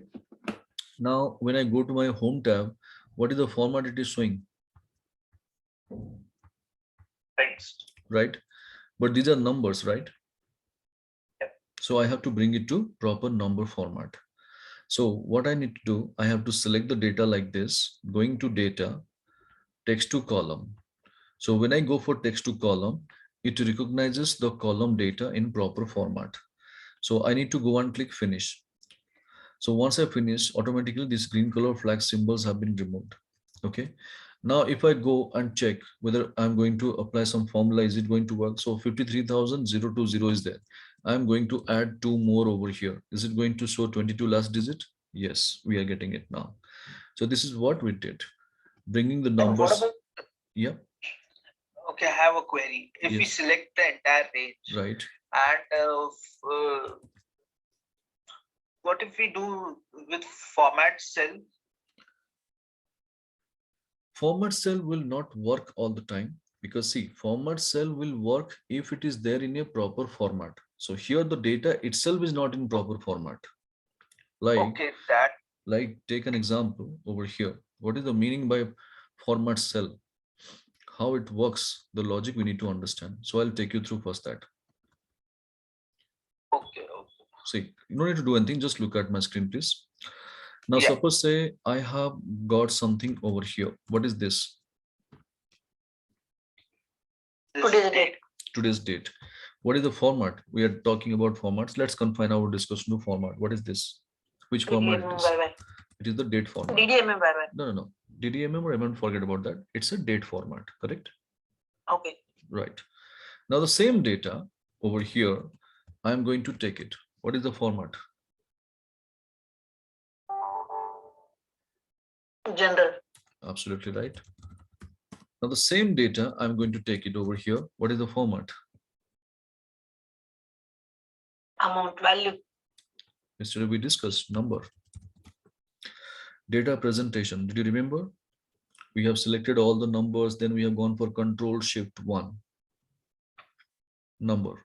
So this is called number format. Similarly, same data, I'm going to take it now. And what is this format about? This is time. Time format. Now, same data. Again, I'm going to take it over here. What is that? We learned date format, right? Same data. Again, I'm taking it over here. And now, what is this about? Accounting. Currency. Amount. Currency. Right. Hmm. So now, same data, I'm going to take it for one more time. Okay. And I'm going to take this. What is the format? Percentage. Right. So can you understand now? Excel is just doing the window dressing of the data. Data remains the same. The value remains the same. Only thing is the format is changing. Right. So it means the data is there in a recognized format. Only thing is format is changing. So when you go for right click, format cells, and all those things, this will work only if your data is there in proper format. Like date, currency, number, general, sign, your percentage, everything is over here also. But that has to be in proper format. Then only you can play around with different formats. Got it. If your data is in text, for that purpose, you have to do a data cleansing. And data cleansing purpose, we have to go for that operation. Selecting the data, going to text to column and finish. All right. Okay. Right. So this is how we have understood that our first problem for the data which you have downloaded from SAP or ERP system, how to clean up the same and get your data rectified. Now we'll go for our extreme right column. Is the year. If you look at the year column, can you see one error is there, like hash value, something like that? Yeah. If you take to any random cell out of the year column, and if you open the formula, you can notice there is already a year formula embedded. But the problem is that year formula is depending upon the date column. So it is a pretty clear thing for us. Since my date is not in proper date format, my year is not fetching the value. Because in Excel, there is a year formula we have discussed yesterday. If you remember that AMC related example, right? We have extracted day, we have extracted month, then we have gone for year formula, right? So now understanding that our date column is not in proper date format, kindly keep your cursor in the first date of the date column and select the rest. Control Shift down arrow key, correct? Now, once you do this, look at our date and tell me what is the problem in our date format. Leading zeros. Not exactly. It's given like points after the like. That sounds interesting. Our month is before the date. No, not necessarily. It can be, as we discussed yesterday, DDMM or MMDD, anything is okay. So only problem is the date separator. Do you agree with that? So in any date, what is the ideal separator we can take it? Either hyphen or forward slash, not the backslash. We can go for forward slash. Right? Yeah. So these are the two recognized separators in our date format. So anything except this two is there, definitely this is not going to make a date format. So first thing first, we have to go and do the changes. So kindly select our data over here and then going for Control H. Find what? So Control H will be giving you find and replace box together. Control H. Then it is asking me find what? Find dot. So make sure you're typing the full stop, that greater than key is there in the keyboard. Then replace with what? Here we need to discuss first. So replace, in which character I should replace with? / or hyphen. So which one I'm supposed to take? Both are okay. / Not necessary. I will tell you the best option. See, one time you please look at your date, the bottom right corner of your system date format. Just look at that. What is the date separator you have in your system? That separator you must use. So in my system, I have got hyphen. So you go for hyphen. Okay. Now, if I take a / then again it will show error, right? Yes, some cases it will show error if your system doesn't have that.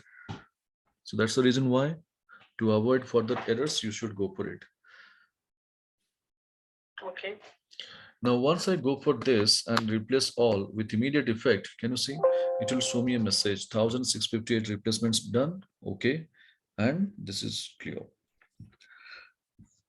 So this is how the solution for problem number 2, we got it. Now your column which was showing error, that is also showing the values now properly.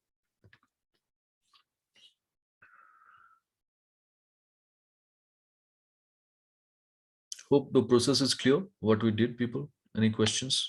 Yeah.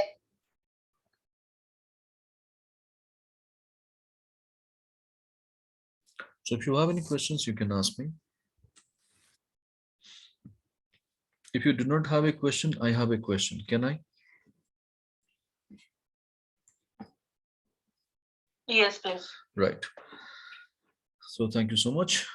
First of all, whenever you have done this operation, how will you confirm that my entire column is clean, there is no unclean data?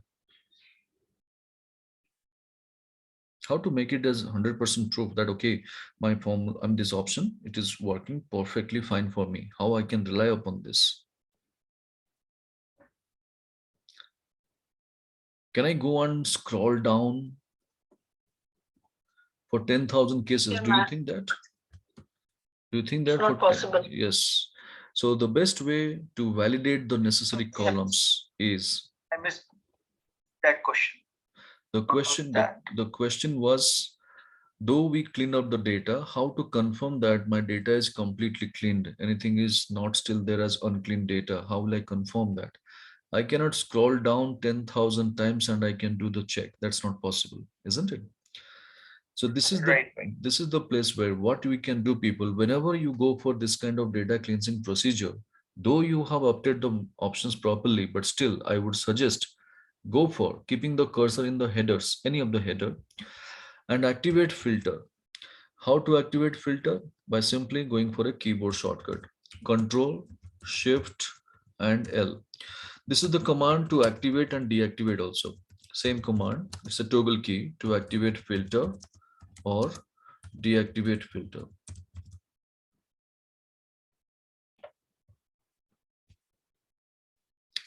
Okay.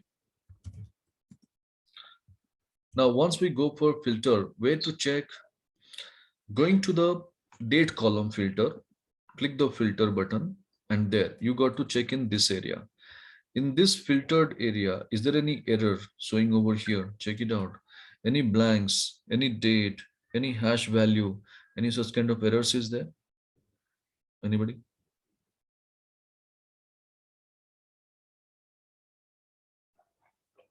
No. Fine.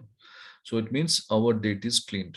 Similarly, go to our year column also, and there you go and check in the filter area, in this area, any errors, hash value, or blanks, anything is there?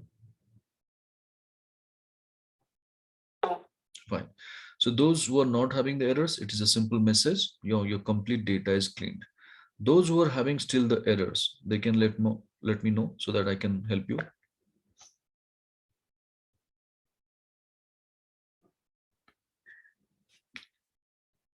So anybody still having the errors in the year or date column?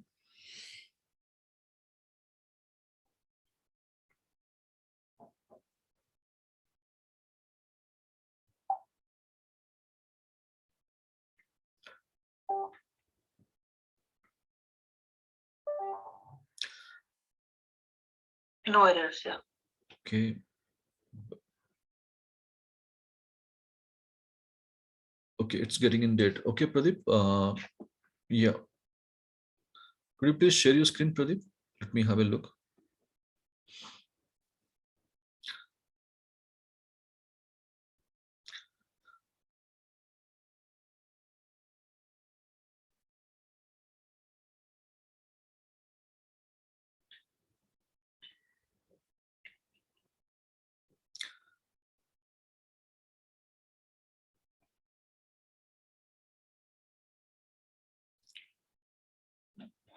So Pradeep, are you sharing the screen?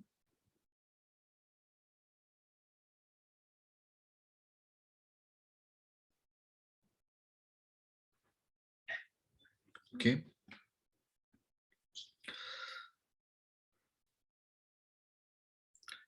Right.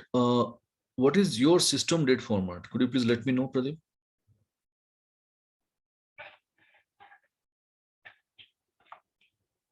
Yeah, you can check it slash div. No. I am unable to see your system I see. format. I'm unable to see Okay, your all right. system So format. it's slash div. It's slash. Okay, fine then. So it is coming up as a slash, not a problem. So slash also is the ideal Okay, all right. separator. It is going to work fine for you, not a problem. So question is there should not be any error. Okay, all right. So you go to the filter, keep the cursor in the header, keep the cursor in the header.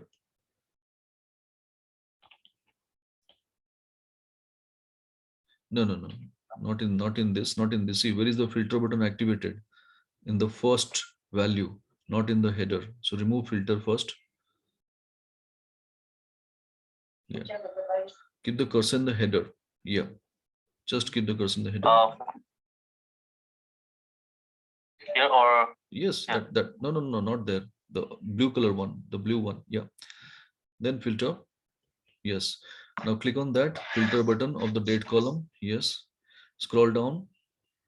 Fine. This is clean. It's all right. Yeah. Then go to year also. Go to year column and checks. Just scroll down.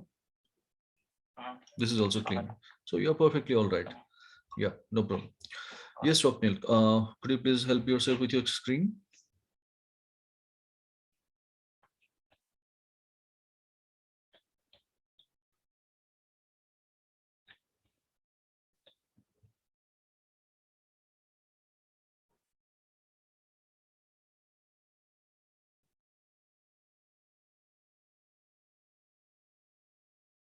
Yes, Swapnil, are you sharing your screen?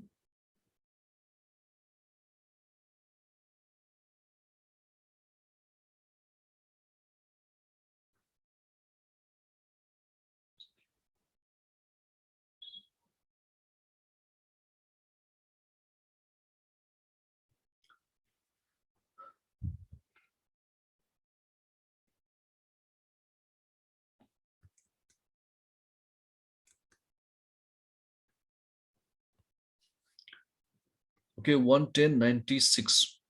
Okay, what's wrong with that now? What is your question over here?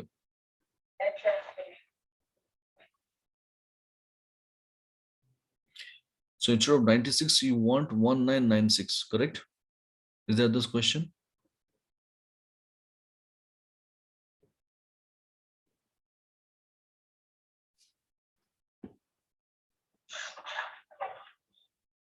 Okay, no problem. Select your entire date.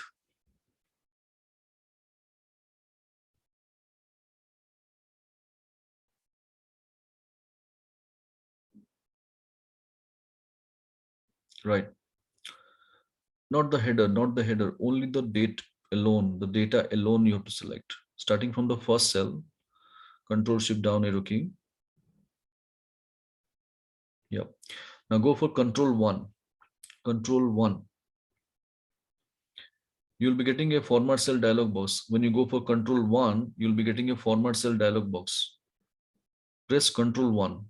Yes. Now go to custom. Go to custom. And there type another 2y. At the end, add another 2y.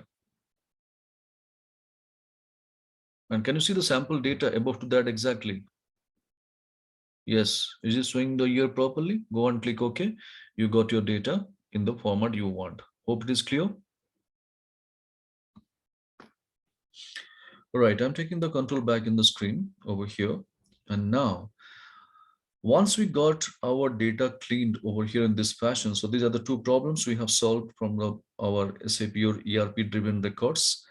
Now, what is the thing we have the problem? Let's still discuss. See, in the year column, though we got our data, but years cannot be ever expressed having this kind of comma as a separator.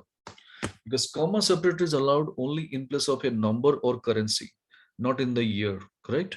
So how to make it? Let's go and discuss.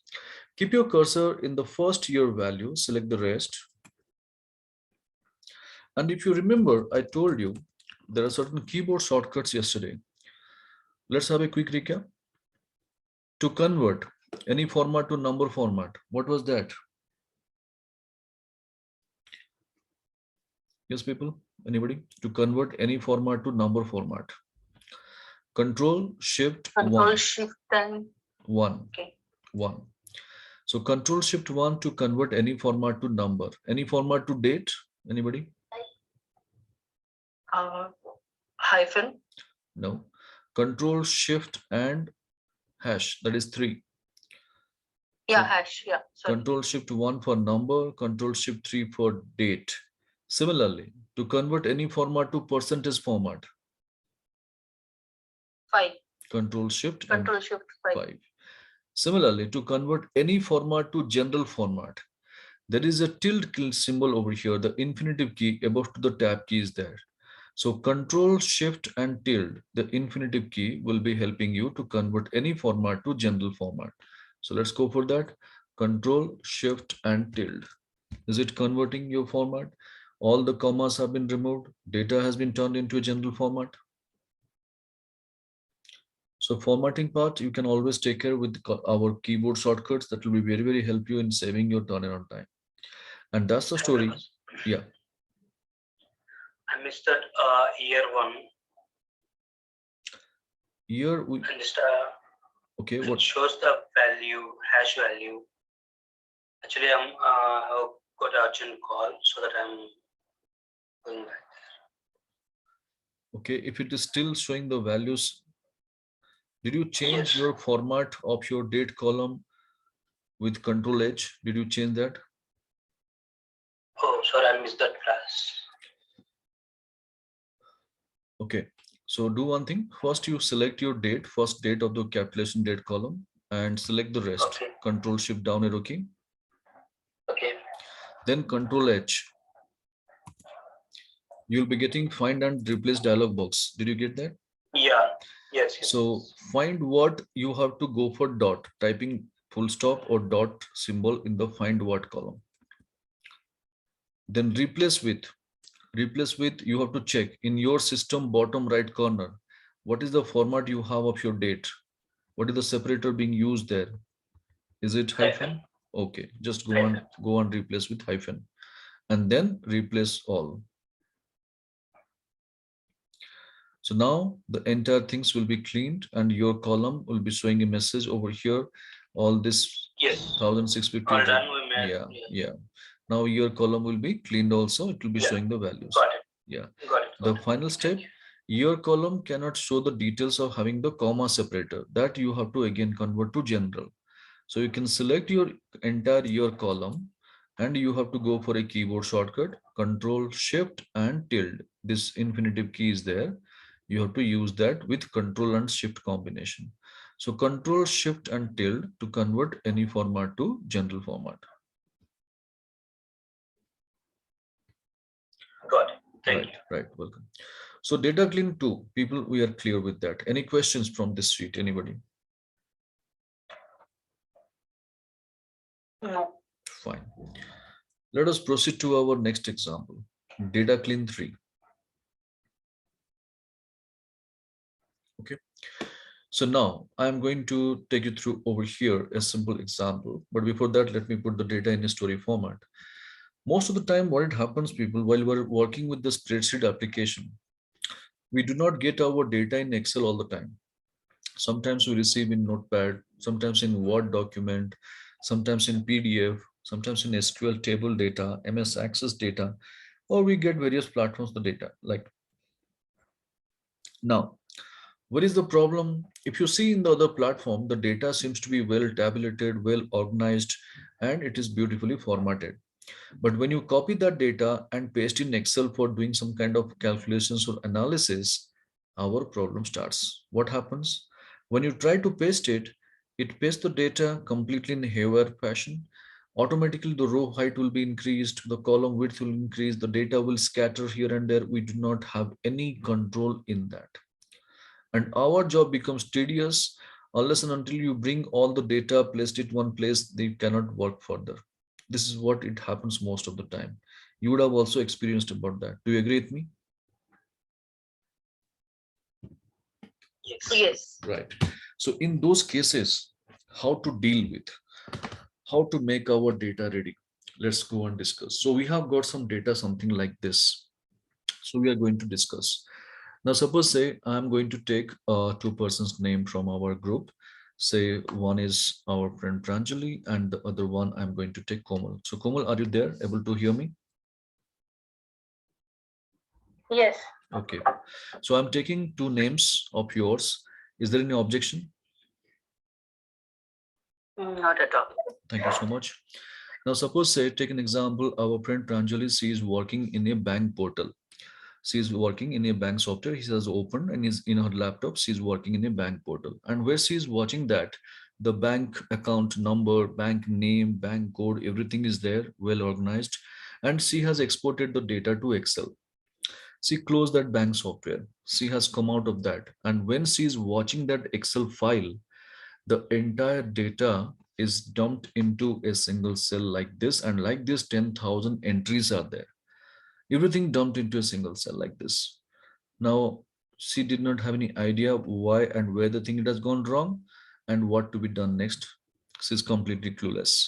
So she immediately called to Komal because Komal is one of her teammates. So she called to Komal.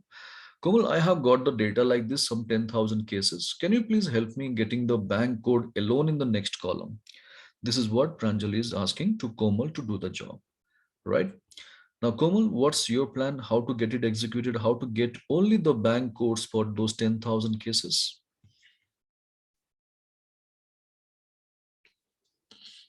I'll convert them. I'm converting to RDEF. I will do that. Okay. And Okay. then I will divide. Okay, we'll see that. So you'll go for selecting the same. You will go for text to column, right? Yes. Okay. Yeah. So I'll go for text to columns. Like our Komal is saying, I'm doing the same job, people. Just look at my screen, please. So delimited. So since my data is there having the space over here separator, I can use delimited. Okay. Next. Then delimiters, I'll use a space. Am I right, Komal? This is what you're up to? Yes. Right.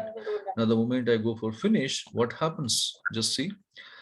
The bank code somewhere in column H, somewhere in column G, somewhere in column F, all these problems are there.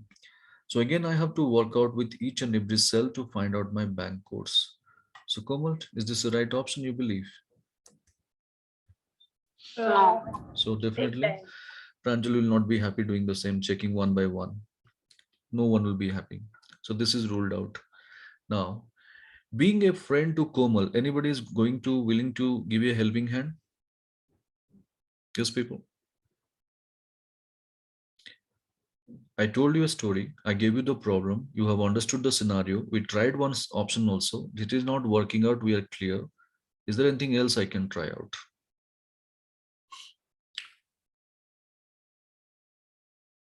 Come on, no problem. Though it is wrong, forget but we are here to rectify. Whatever you believe, situation if it is there, how to deal with. If the bank codes are on the right side, we could use the right formula. Very good. I appreciate your answer. So Komal is saying again that we can go for right formula. So our bank codes are in a consistent type, and this is there always in the right side of my entire statement. So if I want to extract certain characters from the right side, I can use the formula called right. Now, when I go for right side, it is asking me text. I can take this. Now, how many number of characters from the right side I am expecting? My bank code is of 1, 2, 3, 4, 5, 6, 7, 8. I go for 8. Fine. I got the bank code. Wow. Now I'll go and try the same for the rest. Now, if I go for the fourth case, check it out. Are you getting your bank code properly? No. No. So this is again not working for me. This option is also ruled out. Now Komal is helpless. So Komal realized that we have got a Excel expert in our company who knows Excel better, so she should take the help of him. Now suppose say in our group, I'm taking one name, suppose say our friend Gautam. Okay. So Gautam, if I take your name for the story, is that okay? No issue. Thank you so much. So now Gautam is understood the entire scenario and he has designed a solution for our friend Komal. What is that? It's the combination of if, len, mid, find, if error, and finally there is a search function also Gautam applied that, and finally it is not ending up with close parenthesis, it is ending up with a curly brace, completely beyond of the understanding of our friend Komal. So immediately Komal asked to Gautam, Gautam, could you please help me understanding the logic, how it works? What Gautam says, Komal, you needed a solution, I gave it.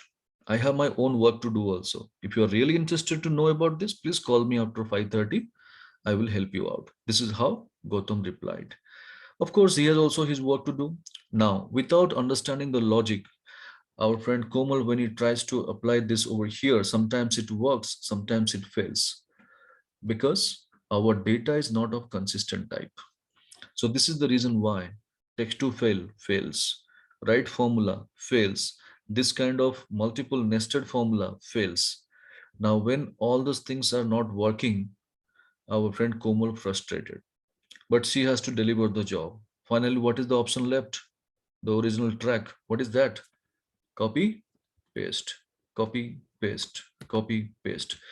So she ended up doing the task for 10,000 times copy paste work because she has to deliver the task to Pranjali. Now 10,000 times copy paste. How much time it will be taking for you, Komal? It'll take a lot of time. Definitely, just make a rough estimate in terms of hours, anything. 2 hours. 2 to 3 hours minimum required, and we are not sure with the same efficiency level we can do it, because as the day grows, our efficiency level also goes down, correct? Yes. Right. Now 3 hours. Pranjali, do you have that much of patience to wait this entire information to receive after 3 hours? No. No way. No boss will be having that much of patience. But Pranjali has no other choice because her best teammate is saying that she needs 3 hours. So Pranjali, though she is not satisfied, but she has no other options. But finally, once she's received the data from Komal, definitely there is a big question mark about Komal's productivity and efficiency. Am I right, Pranjali? Yeah. So definitely in this case, when there is a negative impressions in the KRA report, that is going to impact the appraisal system also. This is how the chain reaction it happens in the corporate world. Now, why all these things are happening with us? Because we do not know the tool properly. So now take an example, same scenario, entire scenario you have understood. If that 3 hours of work, if I make it happen for you just in 10 seconds, yes, trust me, 10 seconds, how much of quality time we are going to save, imagine. So we are going to learn that now. Please stay focused on my screen for a minute. Watch carefully, please. What I'm doing, observe that. Next 1 minute, you can try. So I have deleted my column C, whatever I had. I have gone to my column B. I could realize that my bank code is there at the extreme end of the statement. Okay. I have selected my bank code first, copied that. I have gone to column C, next column to the right side, and I have pasted it. And I have gone for a simple keyboard shortcut, Control E. So when I go for Control E, E for engine, Can you see that like in magic? So entire 10,000 records as it is, the bank code has extracted. Must be thinking surprised. Yes, what is that? We never knew about this. Yes, this is called one of the artificial intelligence tool of Excel, naming called Flash Fill. And this is available only in 2013 and above versions of Excel. Earlier it was not there. So please give it a try and check, is it working?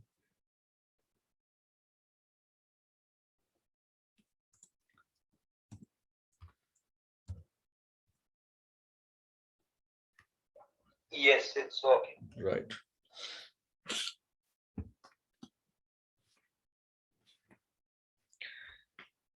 Komal, is it working? Yes. So how do you feel? Now you have explored a new tool of Excel. How do you feel about it? It's a great tool, isn't it? Yes. Yes. Must be happy? Yes, very happy. Good. So now Pranjali, having a teammate like Komal who is doing the job with no time, are you happy? Yeah, absolutely. Of course, everybody wants a efficient teammates in the team, isn't it? So this is how people, trust me, this tool is going to really save a lot of time of yours. And 90% cases, whenever you need to do the data cleansing, this tool is going to help you a lot. But this is available only in 2013 and above. If anybody is having 2010, can you please, yeah. sorry to disturb, can you please repeat what you just said regarding like how do I acquire the formula? There's no formula over here. I'll tell you, no problem. Okay, See, please repeat. yeah, I'll do that. So this formula, this tool is available. This artificial intelligence tool is available only in 2013 and above. So anybody who is having 2010 or the lower versions of Microsoft Excel, don't be panic. This option is not there. So you have to upgrade your system. Okay. Now coming to this actions to be repeated, what we did, let me take you through that quickly. So over here, what we did, I'll tell you. First, I have gone to my data over here. I have selected my bank code. I have copied that. I have gone to the next column. I have pasted it. This is what copy paste work, a simple task. And finally, I have gone for Control E, the keyboard shortcut, which is actually technically works the flash fill job for me. So this is one of the artificial intelligence tool of Microsoft Excel. Control E. We need not to select the complete column, right? No need we to just select. press Control E. That's it. Okay. That's it. Okay, and it will work for any of the sequence. Like first, if I copy Australia, so it will give me the first word from the whole phrase, right? You can check it out. Okay.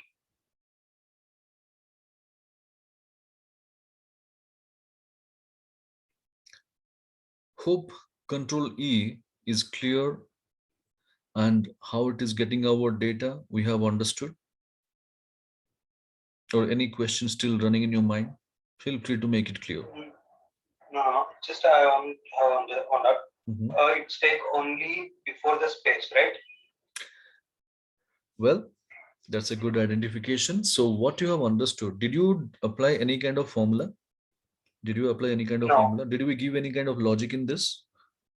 No. So it takes its own logic. That's why it is called as artificial intelligence. So what it does, I will tell you now. So please stay focused. The moment we have taken the data and copied and pasted, it creates a relationship. It establishes a relationship. Well, what kind of relationship? It is varying from case to case. It will vary from data to data. There is no standalone logic over there in Control E. So in our data, what it does, I'll tell you. It has taken the data and pasted. So it is trying to establish a relationship. What's the relationship? From the entire data, after the last space, whatever it is there, that alone to be extracted. So it creates that pattern. It first creates a pattern. And when you go for Control E, same pattern is being filled up for the rest of the cases. Now, if you see some cases, it is throwing me the numbers. Can you see that? Why it is showing me the numbers only? Because those cases, we do not have the bank code. After the last space, whatever the data it is there, it has picked up, because Excel doesn't understand which is your bank code, which is your bank account number. That's why it is not applying with any kind of logic. We are not giving our own logic to this. It always creates its own pattern, and that pattern is only going to fill up.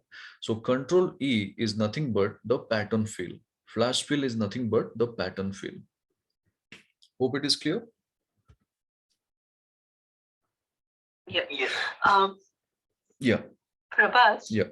I can use the same control key for, like, my students' data is there, just to separate their mobile numbers also I can use the same format, right? Of course, absolutely, you can do that. Mobile Okay. number, email ID, or if you have Mail got IDs, student yeah. ID, student number, anything. Anything, yeah. Yes, Okay. right. So, yeah. question: how to do the reverse? Like, there are separated things, and instead of concatenate, I want to mix them together. We'll do that. Don't worry. Give me 5 minutes of time. Sure. Right. So now flash fill over here, we have applied, we got the result, but that's not the end. So to apply flash fill in any set of data, we must satisfy 4 rules.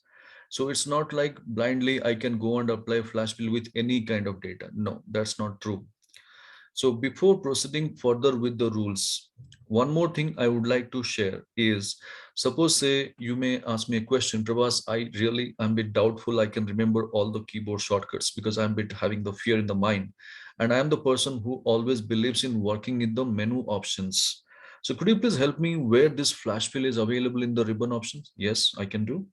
Going to home, if you go for in the below to the Sigma, there is an option over here called flash fill.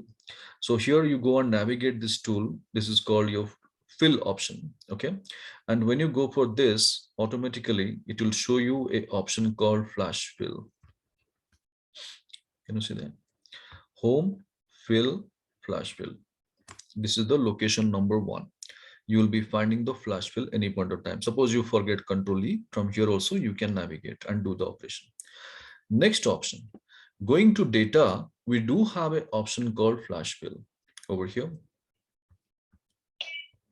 So going to the data menu, here we have an option or tool called flash fill.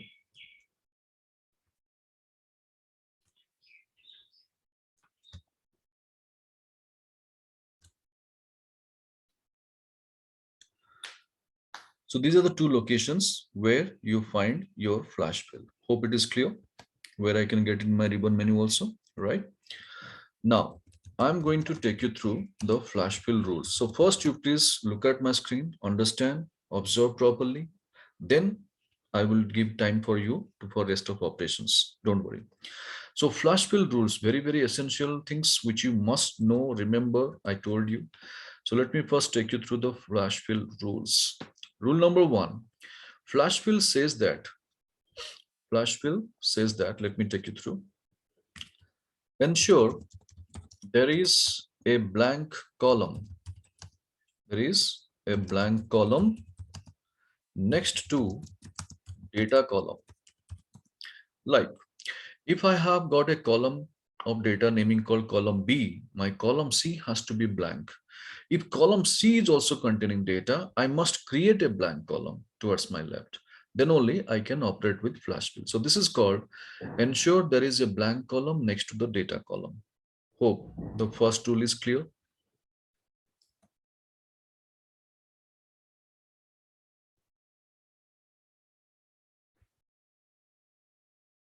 Right, people? Next to the data column, column should be blank. Yeah. If there is not a blank column, you have to create a blank column. Rule number 2. After flash fill, make, paste special values. What is that meaning? I'll tell you.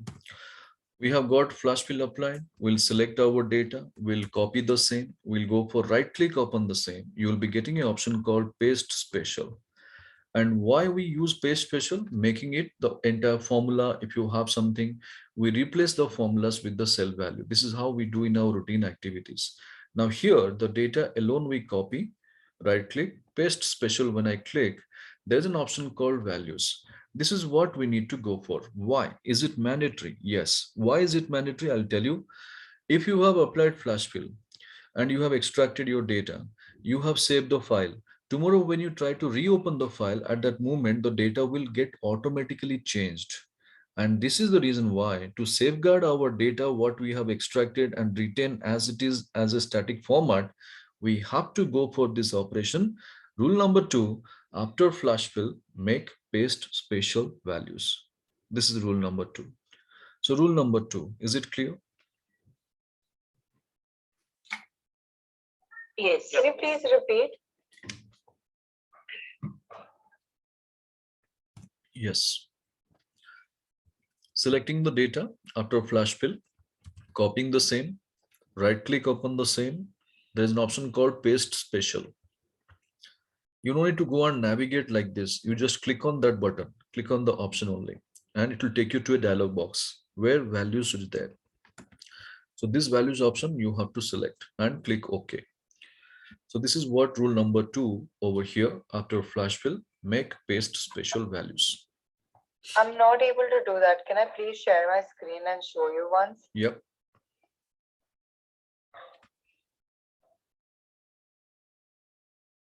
Can you see my screen? Not yet.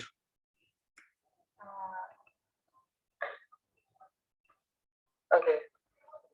Can you see it? Not yet. It's getting loaded. Yeah. Yeah, I can see that. Yep.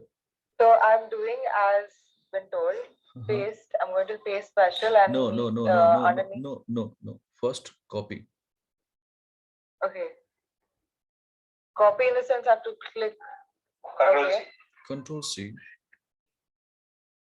And then paste special. Yep. Values. I can directly use keyboard Control-Alt-V. It shows also paste special. Not all the time. If you are not working with laptop, it will not show on desktop. If you are working with Mac, it will not work. Yeah, I'm working with Mac. I sense that. I sensed that yesterday. That's why I never go for this option. So irrespective of any platform you are working with, though it is desktop, laptop, or Mac, we are just following that method. So this is the best option. Now, those who are working in laptop and desktop, you can go for Control C, Alt ESV, Control Alt V. Again, you have to go for V, because Control Alt V I won't recommend, because Control Alt V, 3 keys you have to press to get your paste special. But when you go for over here, Alt ESV, immediately it will work fine for you. Okay. Option is yours. See, at the end of the day, my aim is you should use the keyboard shortcuts. If you are having keyboard shortcuts already using, please go ahead. No problem. You no need to go for changing your pattern with your new keyboard shortcuts. It is hardly a matter of 1 second. That's it. Okay. Right. Now, rule number 3. Can you share your screen? Yeah, sure. Thanks for reminding me. Yeah. So now, rule number 3, it says that after step 2 only,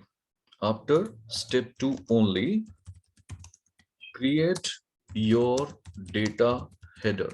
So what is the meaning after step 2 only?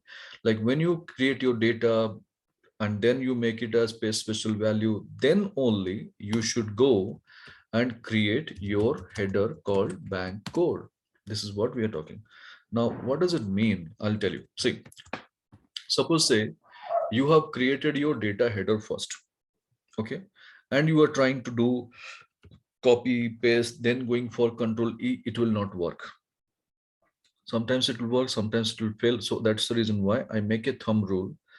Do not ever create your data header first, because if you do so, this will be understood as a base data by Excel and your flash fill will not work. So this is the reason why first you create your data, then copy paste special value, then create your data header called bank code. This is rule number 3. Okay. So never ever create your data header for flash fill. Always keep it at the last moment to create it. Rule number 4, ensure there is no formula in data column. Like In column B, when you are working with, this column should not contain any formula driven cells, because if you have formula driven cells, flash fill will not work.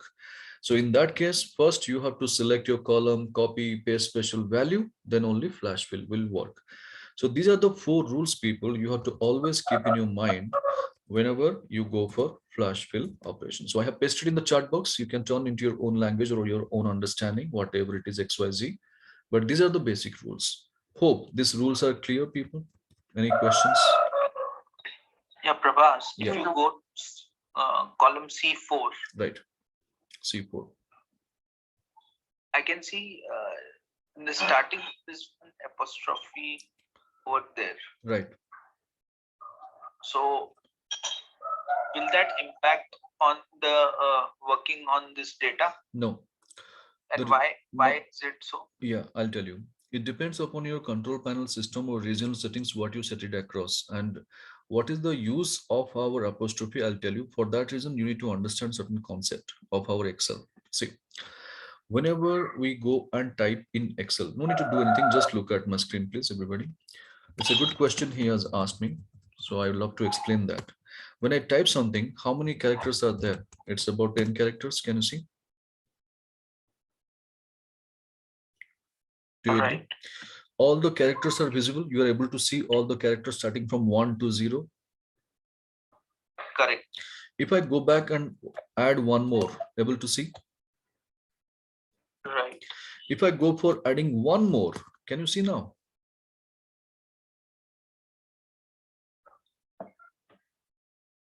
No. Why? What it does? So basically, this is what the limitations of Excel. What is that? When you are trying to store your data in number format, it can hold only up to 11 characters. If the character number exceeds 11, then it will store the data in this, which is an unreadable format. So now, if I need those characters, I don't want to be worried about my formatting. My format, let it be number, text, general. I don't bother. I don't care. But I want to see all the characters. If that is the case, now the same data, what you need to do, you have to keep your cursor in the beginning, in the home. And there you have to go for one apostrophe or single quote. So it is a meaning that anything you store with apostrophe, this will store the data as a text and all the characters will be visible. And that's the reason why you can see one green color flag symbol stands up in the left side corner of the top cells. So same characters now, but now the characters are in readable format. So that is what Excel does over here. Flash fill, what it's trying to do, there might be possibility some numbers would be in place. That's why it is trying to store the data in a text format. So that's why you could see all these numbers where the bank account numbers it is extracting. You could see the green color flag symbols. Can you see that? So that is what the logic. Right.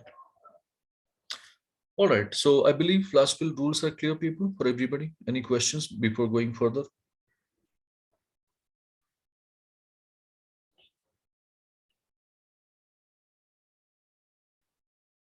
Okay. Right. Now I'm going to take you through where else we can use flash fill. So let's have a look. Kindly right click on data clean 3 sheet tab. The sheet name is there. Just right click on that. And there you go for option called unhide. Can you see one unhide tab is there?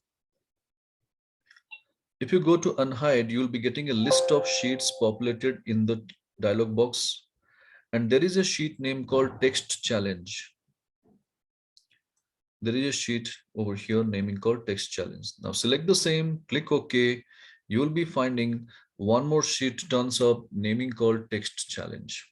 So please confirm all of you have got this text challenge sheet on. Yes.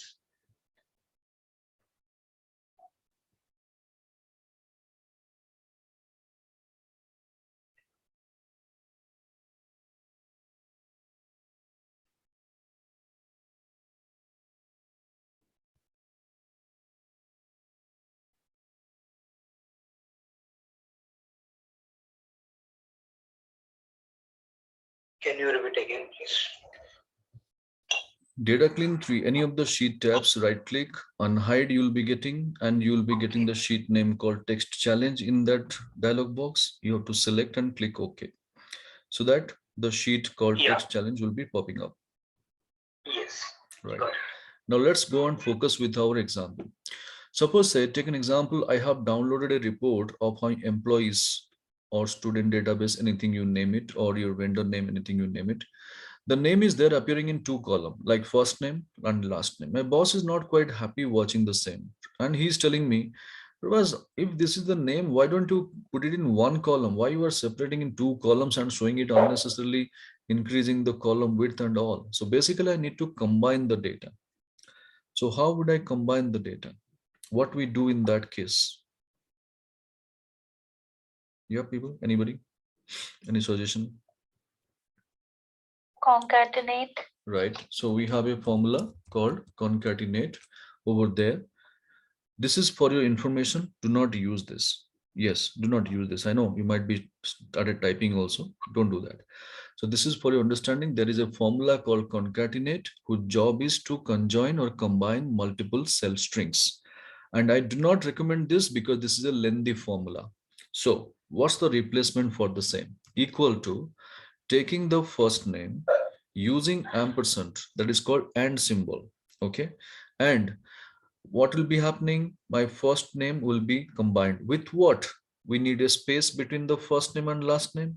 So to define a space, we have to take 2 double inverted quotes and we have to define a space within that. So space, since is a character, we cannot define just like that in the formula. We have to take the help of 2 double inverted quotes. And that will be combined with my first name, no doubt. But we have got last name also to be combined with. So we should take 1 more ampersand and take in the last name. This is how we are supposed to combine the data. So even though you have got 1000 cases, you can go for Control Enter and we got our data combined, right? So this is the best way to combine the data. We got it. Hope this is working. Check it out, please.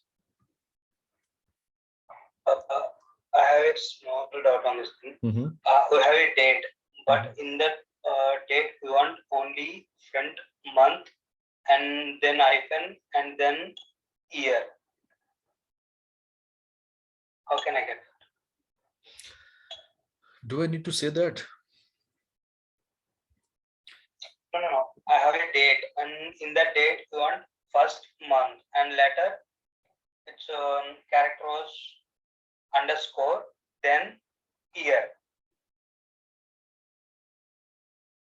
Okay, that's what I'm saying. I understood the question, but do I need to say that? I'm asking. We have yesterday discussed something about text formula, right? Did you remember text formula? Yes. What it does? Whatever you want, day, month, year, when you can extract individually all these components, can't we get it in combined format? We can get it, right? No. Yes, in that we can get it. Before the extraction, we don't get that. What I need. No, what is that question? Your date is there. We have a dates. I'm taking that. Okay, what do you want from this? I want month and year with underscore. That's what I'm telling. Equal to text, taking the data, you want month. How many characters? On the entire name of the month or first 3 characters? No, 3 characters. Right. Now underscore. So we go for underscore. How many characters from the year side? 4 characters or last 2 characters? Last 2 characters. Fine. That's it. That's what I told you. Text formula, when I can import individual elements, so I can combine multiple elements also, correct?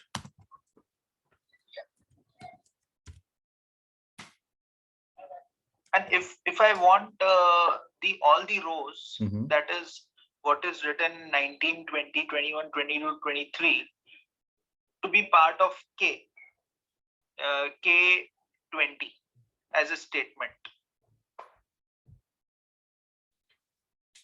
No, I didn't get you. Could you please write me again? Suppose if I have suppose I have feedback from the customer, right? So I have different feedback from the customers for different projects. Okay. So I want that 5 feedbacks for that one project to be in one row. Okay, understood. So if this is suppose a 4 feedback, you want all these things in one cell, but not with the combined data. You should separate it by comma or something else. Am I right?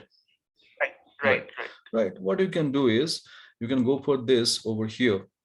The first data I'll be getting it. Then going for over here, ampersand, right? Over here. Then go for comma and then go for ampersand this. Now what will be happening? Go for the same for the rest, Control D, and last thing when you go for it, it is combined.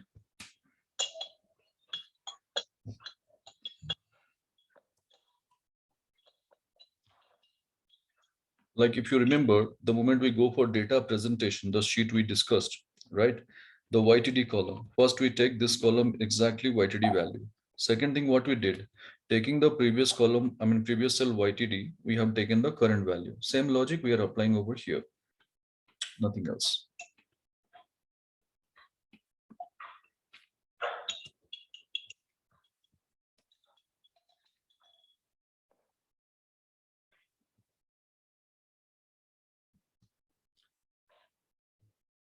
All right. So now coming to the next text challenge. Hope it is clear what we did, how to combine the data. Any questions?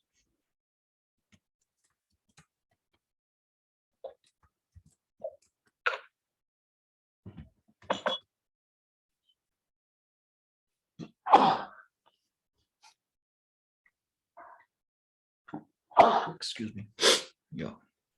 All right. Now, this is the best solution till yesterday. The moment you have not attended the class or you have not joined the class with us, it was the best option. But today, if you ask me, I won't recommend this option also. Why? Since we are working with the upgraded version, see the beauty, what can be done over here. So Subhamita, you have asked me a question, right? Now you got the solution for you. Are you happy with that? Not yet. Right. Now just see the beauty. Going to the next column, type just the first data, the way you were looking for. Then simple, Control E. Can you see the beauty? No formula, no function, a simple keyboard shortcut, Control E. Even though you have got 10,000 cases, you can combine your data. So Flashfill, it doesn't work only for to extract. Even though you want to combine also, it helps you. Now, are you happy? Yes. Right. Similarly, to separate your data, you don't need to go for text to column and all these things what our friend Komal was telling at the time. This is what the people suggest us. Whenever you need to extract your data, go for text to column. That was the best option till yesterday. But today, when you attended a class and you learned a beautiful technique called artificial intelligence called flash fill, you don't need to go and do such kind of tedious process. See the beauty.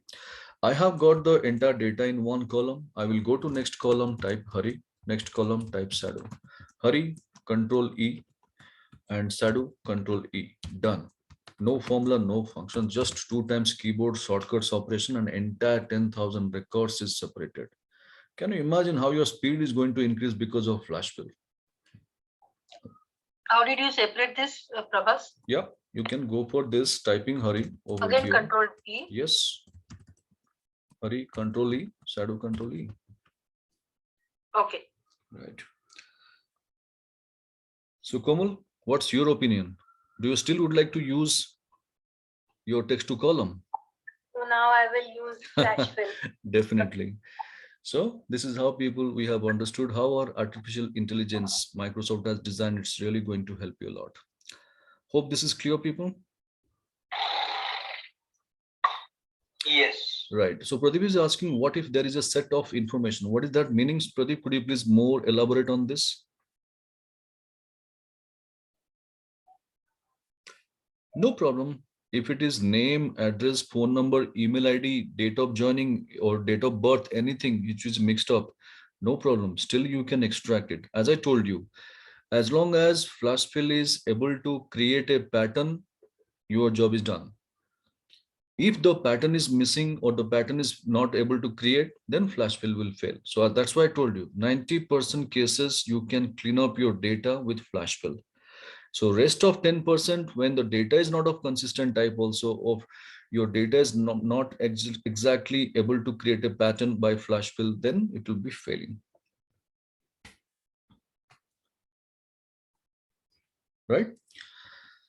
So flash fill, we got some ideas about it, how to use flash fill, what are the rules, what is the keyboard shortcut in the menu driven command, where to find it, and how to use it in the different scenarios. Now, I'm going to take you through one real-time case where flash fill again going to help you a lot. So please stay focused, no need to do anything, just watch my screen.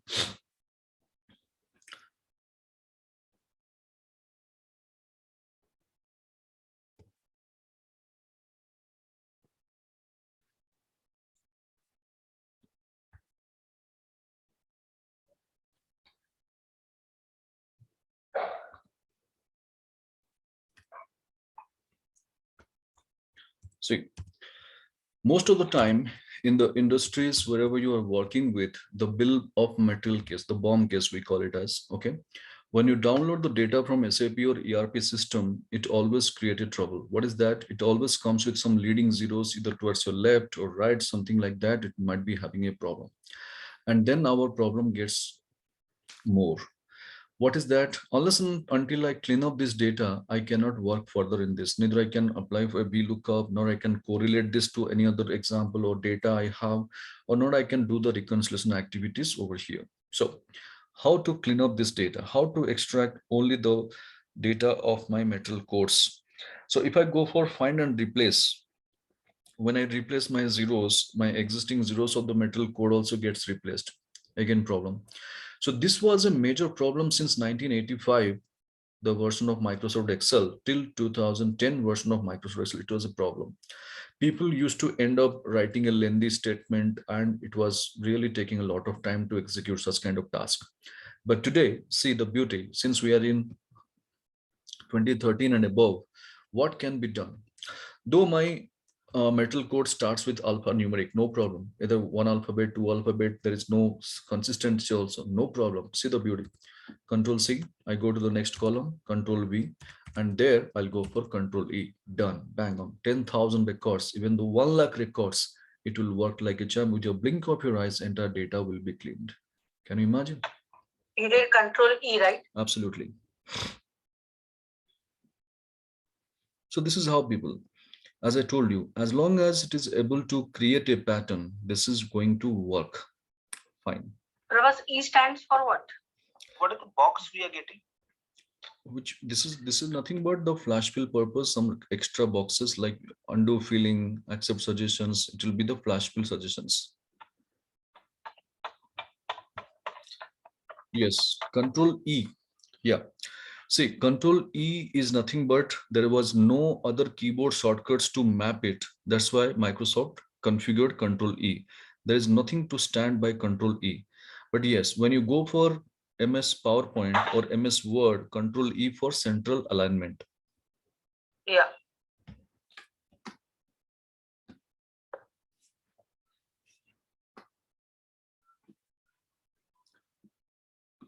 All right, so flash fill is clear, people. Hope it is making sense and giving more value to the data whichever you are working with. Yeah. You can do it now. No more, in no time you can clean up your data. I can take that confidence from you.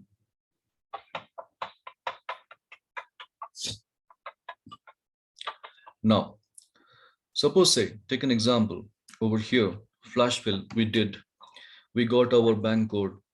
Komal is happy the way she has done the job. Looking at that, our friend Pranjali also happy with that. Now, what happens? Yes, Komal, when boss is happy, boss is giving a compliment to your work, what happens next? Work will more.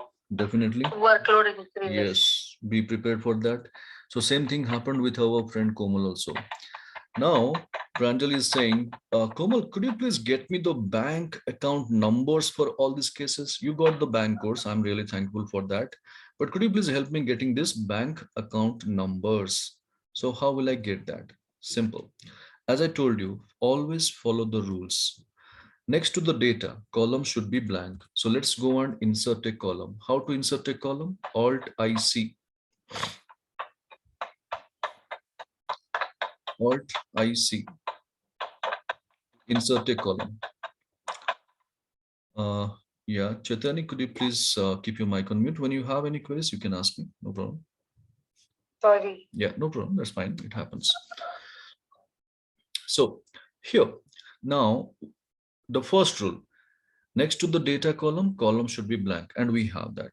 Now, going to the data over here, bank account number, okay? It is a number. Can you see that? So do you agree with me? Bank account numbers are numbers. Yeah. So what did I say? Just 5 minutes back, I told you a story about the limitations of Excel. When Excel tries to store the data in number format, it can store only up to 11 characters. So if at all any account number is more than 11 characters, or if it starts with 0, like second case, if you look at, those zeros also we want. Those zeros also has its own value. Do you agree with me? Yeah. Yes. So what we need to do, once you copy your data, go to the next column, do not paste as it is. Just go for one apostrophe, that single quote, and then paste. So it will paste the data in a text format. And the moment you go for Control E, the entire 10,000 records, including 0 also, if at all any bank account numbers containing, those things can be extracted. Hope you're able to get that. Yes. Okay. Right. Now, rule number 2, select your data, copy the same, right click upon the same, paste special and values. That you should not forget. Now, rule number 3, after step 2 only, create your header. So now this is bank account number. I can create the header like this.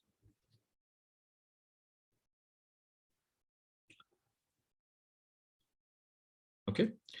So bank account numbers also we have extracted. Any questions? Can you just repeat it again? And we have copied the bank account number and we have pasted giving one apostrophe. Yeah, then Control E. And then Control V, that's it? Control E, not V. E. Control E, yeah. Yeah. Yeah, Control E. Right. Okay. Okay. Then rule 2, copy your data and right click, paste special values.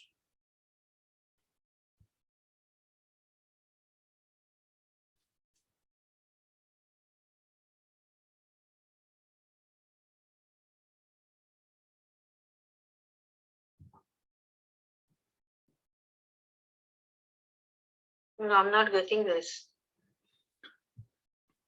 Will you please share your screen? Yeah.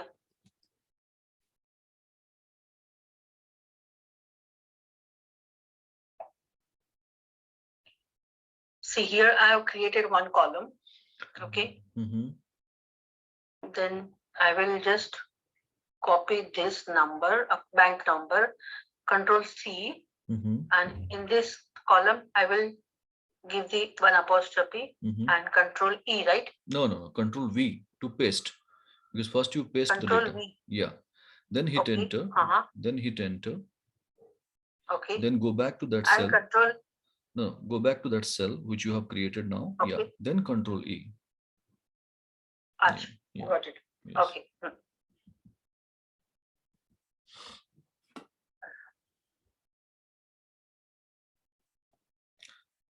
All right, friends. So we have understood that how to deal with this kind of artificial intelligence tool of our Microsoft Excel, naming called Flashbill over there. All right. So kindly save all your workbooks. So with this, we'll go for a short break of 10 minutes. So in my system, it is 4:31. that again 441 will be meeting.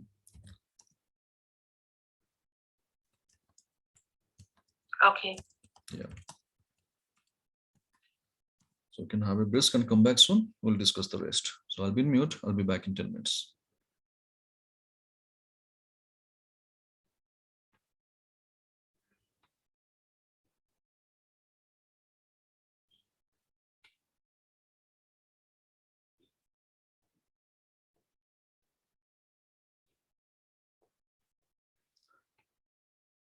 So I believe everybody's back. Could you please respond in the chat box? Why for yes?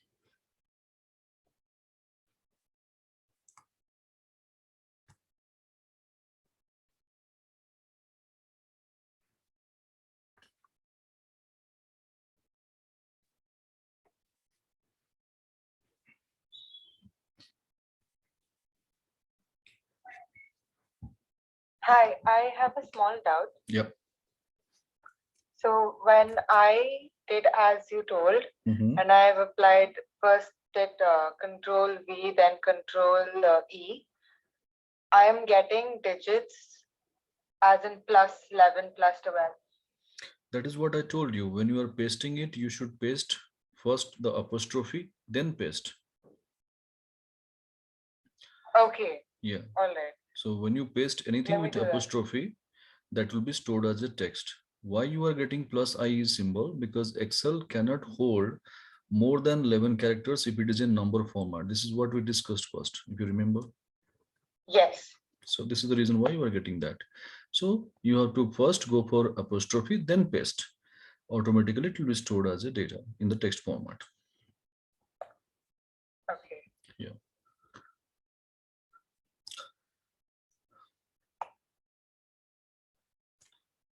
All right, people. So data clean 3. I believe this is clear, whatever we discussed so far.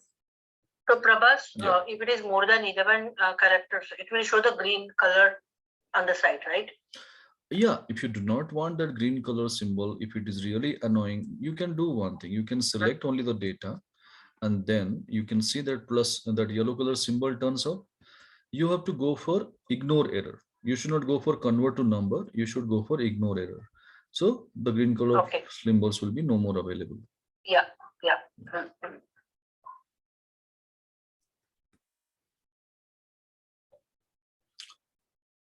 Now, let us go for our next sheet is called data fill. So here we are going to work with our data set. So you can see we have got two data sets. So go for the first one, which is there towards your left. And there is a cell called problem area. So that cell you can delete like this. This is just for the understanding I had created. You can delete that, no problem. Now, let me take you through what is the data we have. Suppose say my boss asked me, Prabhas, get me the entire revenue report. So whatever the products we have sold to our customers, I want to see a report on that. So when I gave my respective T codes in the SAP or ERP, I could find that my records comes in like something like this, near about 1 lakh records. It comes like this. And based on this 1 lakh records, my boss is giving a simple task to me. What is saying? Looking at the data, that Prabhas, this data is of no use for me. You keep it with you. I just want to see only vanilla powder related record. So vanilla powder is one of my product. So boss wants to see only one particular product related records. So if I have 1 lakh records over here, only vanilla powder related records alone to be displayed on the screen. This is what the objective. So how to do that job? What are the things it comes to your mind?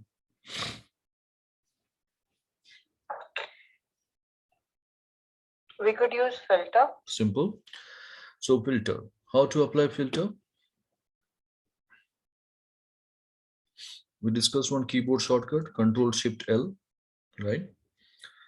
Now where to apply filter? In the product description. What I need to do? First deselect. Which product I need to go for selection? Vanilla powder. I'll go for select like this and click OK. Vanilla powder related records alone will be displayed on the screen. This is how we do. Do you agree? Yes. Right. Yeah. So this is how the normal course of operations we do like that. Now, if we are doing like this today, we are going to stop doing that. So going forward, we are not going to do the job like this. Yes, something strange, surprising, but yes, this is the fact.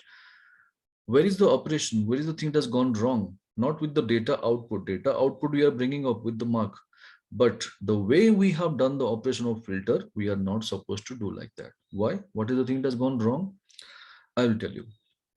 The thing, whatever the amount of time we are taking to do a filter action, that is the objection point. Because this kind of filter operation, creating the filter, going to filter box, doing the deselect all, then go to the particular value to select. If a standard 5 student is learning Excel for the first time and he is doing it, then it is accepted, but not like us professionals. So the professionals like us or the skilled persons like us who is working since ages with Excel, we are not supposed to do like this. This is not accepted. Okay. So now the question is how to do a immediate filter on no time. I'll tell you. See the beauty. It's not mandatory that all the time if you go for keyboard shortcuts alone is going to help me in saving my time. Some things is better than that also at times. I'll tell you. I will take my mouse pointer. First, watch my screen. I will take my mouse pointer to vanilla powder. Right click upon that and I'll go for filter. Selected cell value. See the beauty now. If I go for it, what happens? Same filter operation happens, filter buttons appears, and vanilla powder later record filter happens with no time. I don't need to go for a separate activity, activating filter, then going for navigation, deselect. Could you please repeat? Yep. Could you please repeat this? Sure. I just missed that. Yeah. Right click on vanilla powder. You have to take your mouse pointer and do we have option called filter? Yes, we do. And there we have to go for selected by cell value. So immediately this will do the quick filter for you. So you don't need to go for a separate action first activating filter buttons, then navigating the same, deselect all, select all these operations is no more needed. Right? Able to do the filter, everyone? Yeah, thank you. Right. Yes. So this is how we have understood. Sometimes mouse options also are better than keyboard shortcuts, but all the major cases you can see keyboard shortcuts is better than mouse, but no problem. And what was the shortcut to add the column? Alt IC, insert a column. Okay, Alt IC. Yeah. Okay. One by one. First Alt, remove the finger, then I, remove the finger, then C. For column, if you want to insert a row, Alt IR. If you want to insert a worksheet, Alt IW. The first letters, I for insert, R for rows, C for columns, W for worksheet.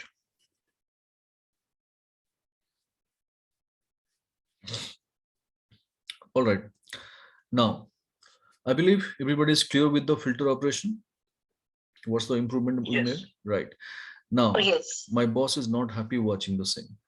Why?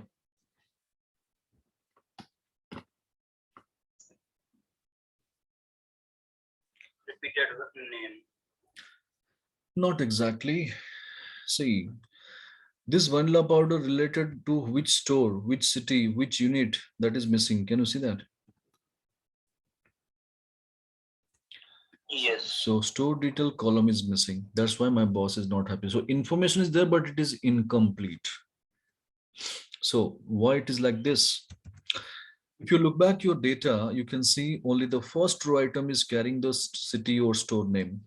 Rest of cells are blank. So this is actually the problem without SAP driven or SAP downloaded data. When you have a huge data items like this, the column doesn't appear the data with a repeated format because unwantedly it will be making file size heavy. So our SAP consultants, they configure the report like this. So this is meant for display. Like these are the products related to Mumbai. I can make out that, but this is not ready for calculations.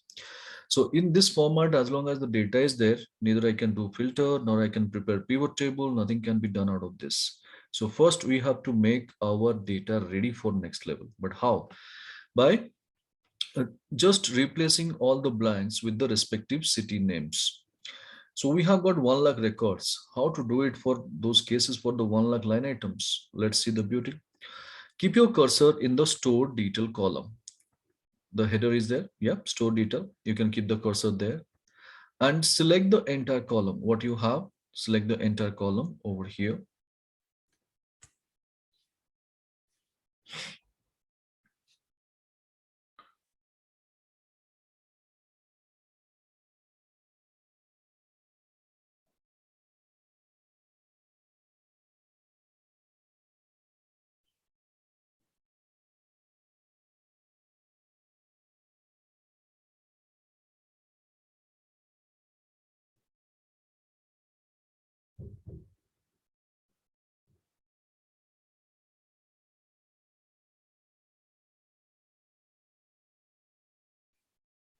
All right. Now, once you select it, go for Control G. G for go up. That's what we discussed in directly in one example, if you remember. And then we have a tab called Special. You can click on the Special tab. And we have an option called Blanks. Can you see? Blanks is there. Now, once you select blanks and click OK, you will be finding from the entire column, only the blank cells are alone is in selection. If you remember, is showing that also. Right? Now, leave your mouse, leave your touchpad, just type equal to. So you can notice from the entire blank range, the first blank cell, now it started typing with equal to sign. Okay. Now just refer to the previous cell. Above to that blank cell, whatever the cell is there called Mumbai, that alone you click and hit Control Enter. So when you hit Control Enter, can you see the whole column is getting replicated with this exact city names instantly? Yes. So this is how, whenever you come across this kind of scenarios, you have to first do the treatment like this, and then the data will be ready for next level. Now you go and apply filter with vanilla powder and check, is it working?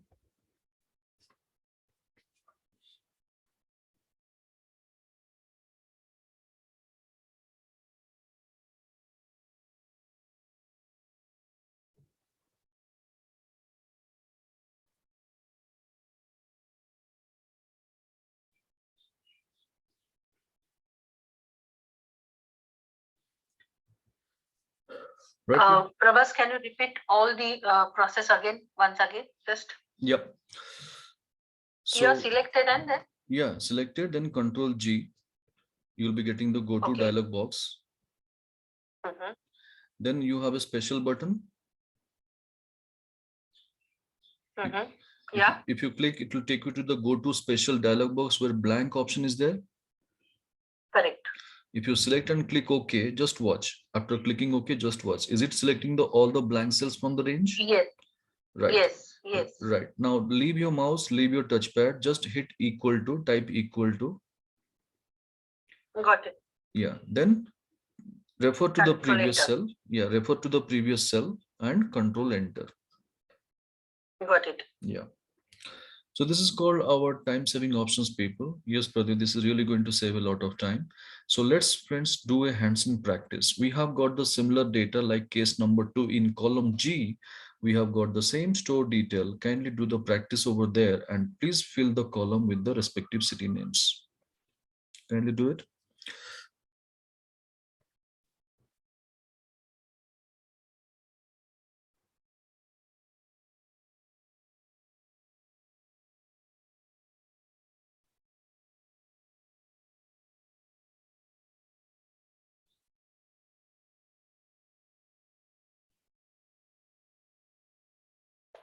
Yes, it's done. Got it. Right. So data fill, I believe everybody is clear what we did, people. Yes. Great. Now, let us go for our next sheet, naming called sorting. So basically we do the data arrangement or sorting. Now we are going to discuss about that. Okay. So we have got two data sets. Let's focus one by one. So go to the first data set, which is there towards your left. Let me take you through the data, what we have with us. Suppose say, my boss asked me, Prabhas, get me the entire employee related information. So I just gave a respective T code in my system from the ERP or SAP. I got near about 10,000 records comes in this format, like department name, employee name, and date of joining, and the salary. So like this 10,000 entries are there. Now looking at the data, my boss is not quite happy and he is asking me, Prabhas, why don't you arrange the data based on the department? So now why he's so particular about the department? Let's see. We have got first department, finance, second, admin, third, HR, fourth, finance again. So what it happens, what kind of message you are getting? The data is there, but it is shuffled, it is jumbled over here. That's why he's not happy and he's expecting I should bring the data together at one place department wise. That's why he's expecting me to do the job.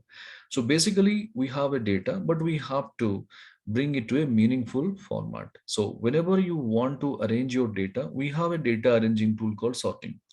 And sorting is a tool which will be arranging the data based on the data type. If you have alphabets A to Z, Z to A, if you have a number, smallest to largest, largest to smallest, if you have a date, oldest to newest or newest to oldest, this is how it works. So let's go and apply sorting. Keep your cursor anywhere in the data, Control A. Now we need to go for sorting. Sorting is a tool which you'll be finding at 3 different locations of our interface. One, you can go to home. There is a ready-made option called sort and custom sort. If you go to home, in our group of editing group, sorting is there, custom sort. If you go to data, we do have an option called sorting, right?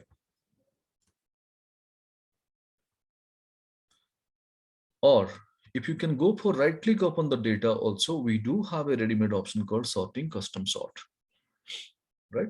So all these options are there. Whichever it is comfortable for you, you can avail it, not an issue.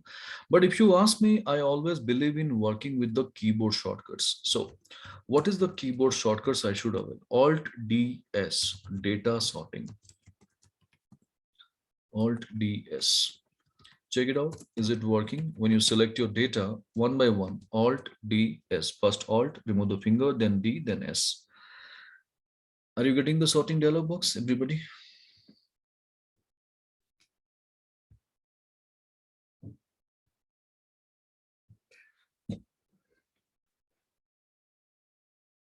Yes. Right. Now, once you have it, sort by. Boss is expecting based on the department. Department is containing the alphabets, and definitely the order would be A to Z or Z to A. Let it be A to Z, no need to change that. Now click OK. Once you click OK, with immediate effect, you could find each and every department-wise data now going to be at one place. So accounting at one place, admin at one place, HR at one place, all these things happening.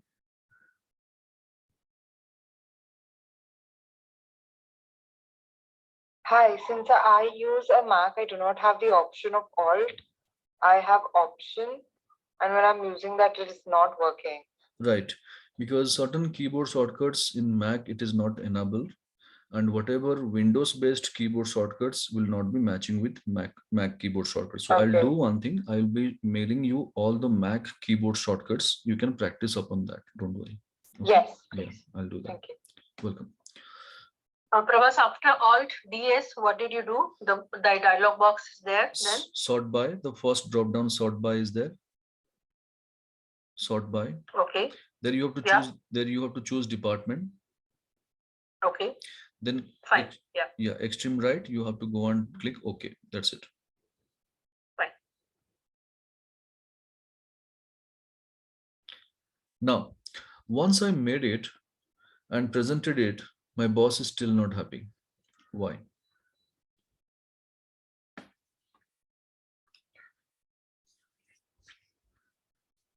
Yes, people.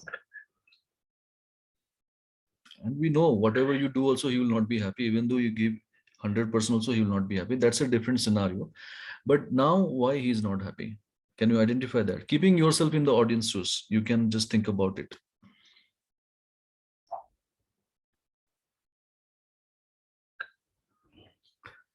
So Sarda is saying name is not in the alphabet order. Do you think that name is really going to play a role in this kind of data sets that I need to arrange it? See, you need to understand the importance of the data also. My boss has asked me department-wise data you sorted. Now department-wise data I have sorted. Still he is not happy. Now, what is the next important column in this data set you believe? Date of joining also, like who had joined earlier, who are the veteran employees and who are recently joined. Okay. Now I'm giving a clue. In these two columns, which is more important? Of course, salary. Of course, when the Salary. money matter comes or the financial angle comes, that's most important, right? So this is how we need to understand the importance of the data. Which column is playing much better role over here. So now I'm going to take you through why my boss is not happy, because though I have sorted the data based on the department, his focus has gone to the immediate salary column. And when he's watching the salary, he doesn't find any kind of order of the data. So he is expecting that, Prabhas, I want to see each and every department wise, the highest salary should be there in the top and the lowest salary should be there in the bottom. This is what he's expecting. So that is called our multi-layer sorting or multi-level sorting. So how to do this multi-layer sorting or multi-level sorting? Let's discuss. Select your data, please, completely. And go for the keyboard shortcut. Alt-DS. Okay. Already department wise sorting is happening. You should not touch that complete sorting options. You should not tamper that. There is one more layer you can create by doing this add label, clicking this add label option. In the top left corner, add label is there. If you click that, one more blank layer is going to turn up. And what my boss is expecting, which column is the salary. Salary, what type of data it is holding is the number. I told you, when you have the numbers in place, order should be largest to smallest or smallest to largest. So which option he is looking for? Largest. So go for largest to smallest.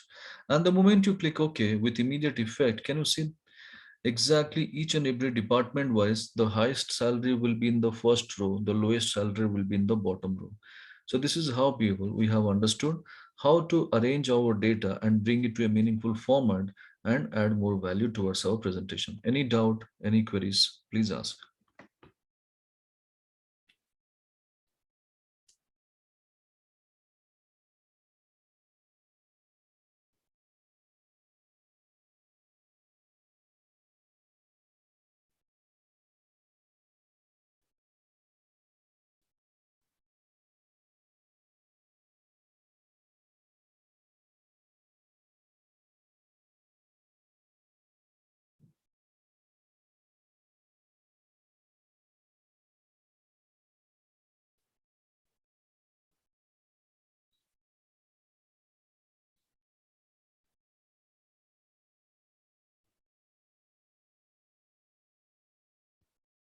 Is it clear? Yes. Right. Now, what I am going to say over here. Okay, Pradeep is asking something. Let me just discuss that. What if new employee joined? Okay, Pradeep. So what is that question? Could you please more elaborate on that? What if any new employee joined? What does it mean? Actually, I'm trying to say if there is a new employee joined and we have to just add him in this data. So what will be happen? So we need to add him in the accounting department. Then again we will put salary and then again we need to sort it, or it will be automatically goes in the data flow. It will never happen automatically because we had to do the sorting manually only, correct? So whenever there is a add on or additional of employees or new employees are joining, you will keep on appending the data here only, correct? Because this is my existing data. I cannot go on inside somewhere. I'll go and keep on inserting rows and keep adding the records. I always keep typing the data in the appending the data in the bottom. When there is a need of report, again, I have to select the whole data and Alt-DS. You have to do it. Because it will not go to the automatic bucketing of the data. It will never happen. So those things we are going to discuss in day 3, but not with this. We'll be going for pivot table. So when you prepare a pivot table, whenever there is an addition of data in columns or rows, automatically it will create the entry for that. So those things we'll discuss in the pivot table. Don't worry. Okay. Okay. Right. Thanks. Welcome. No problem. So here, now we have done it. Now what I'm going to say, please stay focused. Please feel the importance of my question and then feel free to answer. Okay. The data, the way we have sorted, taking the data, going to sort you must be aware of all these things. Despite of knowing that fact that you guys are aware of that, still I took 5 minutes of time to explain the things which you know already. Do you think that it's a value addition to your knowledge? To be honest, I'm being frank with you. No. No. Then you never asked me, Prabhas, these things we know. Why did you explain again? Why did you waste our 5 minutes of time? Nobody asked me. Right? You should have asked me about this. Okay, fine then. One more question. I spent my time. I gave the report the way my boss asked. But my boss never thanked me, never gave a compliment to my work, and he just simply walked off from the place.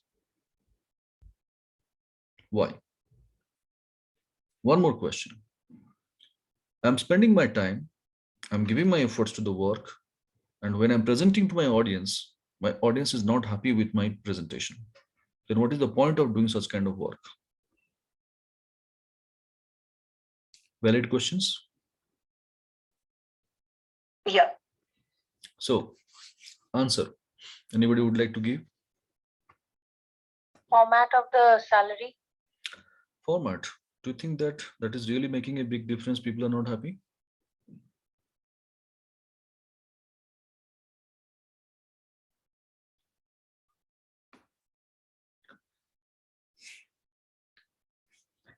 You are ready to answer, people, because you are in day 2. As I told you, day 1, whatever we are learning, we are going to apply day 2, day 3, day 4. Table format.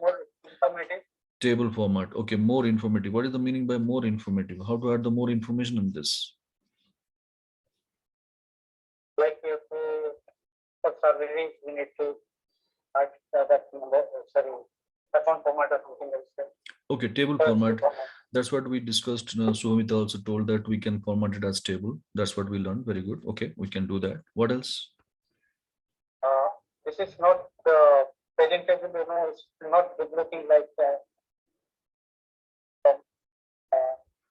color or something else. Presentable, not looking presentable actually. Okay, it's not looking presentable. Okay, so what can be done to make it presentable? What is your opinion in that case? Presentable is, we have understood there are a lot of things can be done in this. So what exactly you mean to? Could you please let me know? Sales styles or table, like. Format as table, that's what we discussed. One angle that entire data can be formatted as table and expressed.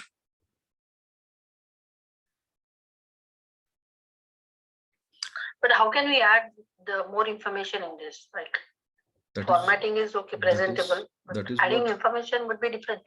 Yeah, that is where the place you have to work hard and you have to make your presentation different from others, right?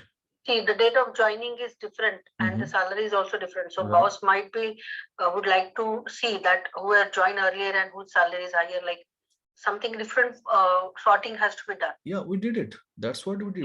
Whatever years of experience. Whatever he asked, we did it. Okay. Now, if you want to give another column year of experience, you mean to say that you will be adding one more column, and since the date of joining, what is the experience, you are going to add it over here.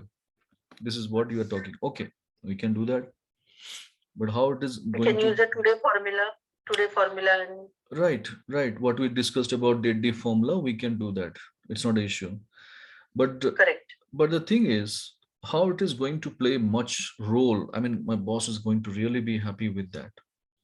Because if that is the need, if that is the ask, he could have asked me. Like what he asked me about department-wise data to be sorted. Salary also I needed in largest to smallest order. He asked me. So these things also he could have asked me. Okay, no problem.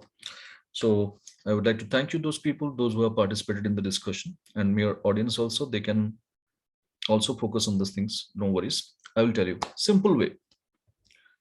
Why my audience is not happy? The task what you did, a mere sorting work, that is anybody's job. Anybody can do that. Do you agree with me? Yes. Now, when anybody can do the job and you have also done the same, where is the difference? then why my audience is going to be happy with that? How audience is going to be happy? When you do something different, when you have some uniqueness in your presentation, when you add more value to your data presentation, then only people would be happy, or they will be giving a compliment to work. If they happen to see something new this time, then only they will be giving a compliment to your work. Do you agree with me that? Yeah. So this is where the place, people, we have to make some improvements.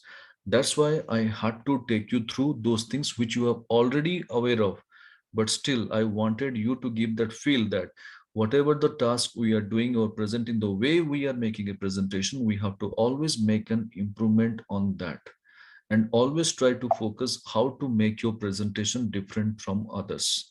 So let's go and see that now. Towards your right side, you have a data set, similar data set only. You can go for that. Now start working with me, please. Keeping the cursor anywhere in the data, go for Control A. And first, go for data sorting. Not by the name, go for sorting by salary. And when you go for sorting by salary, you can see the order it is showing, largest to smallest. You can check that. Select largest to smallest. And when you go for largest to smallest and click OK, with immediate effect, you can see your entire data is sorted based on the salary. This is the first step. Hope it is clear. Yes, repeat it again. Selecting the data, going for data sorting, right click sort, you can do also. Then sort by salary column and order, you choose largest to smallest.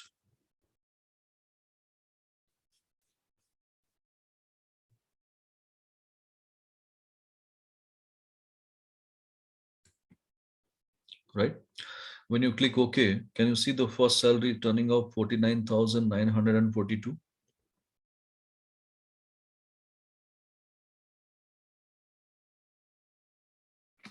Step one is clear, people? Yes. Everybody? Yeah. Yeah.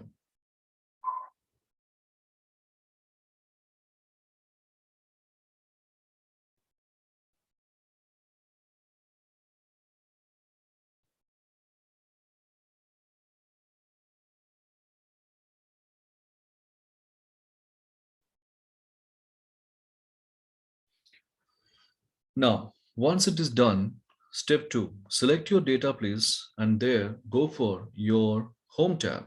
As we discussed in our day one, there's an option called format as table. If you recall, we have already done that.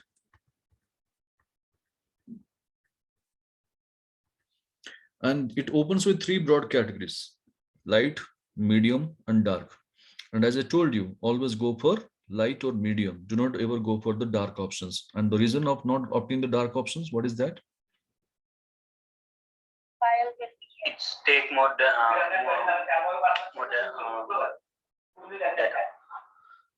The file size will be heavy, as Shubhamita rightly said. So file space will increase. That's the reason why we have discussed not to opt the dark options. Okay, so let's take one options from the medium category. And when you click it, it is immediately taking this kind of dialog box. Let it be, click OK. So step two is completed. Our data is converted into table.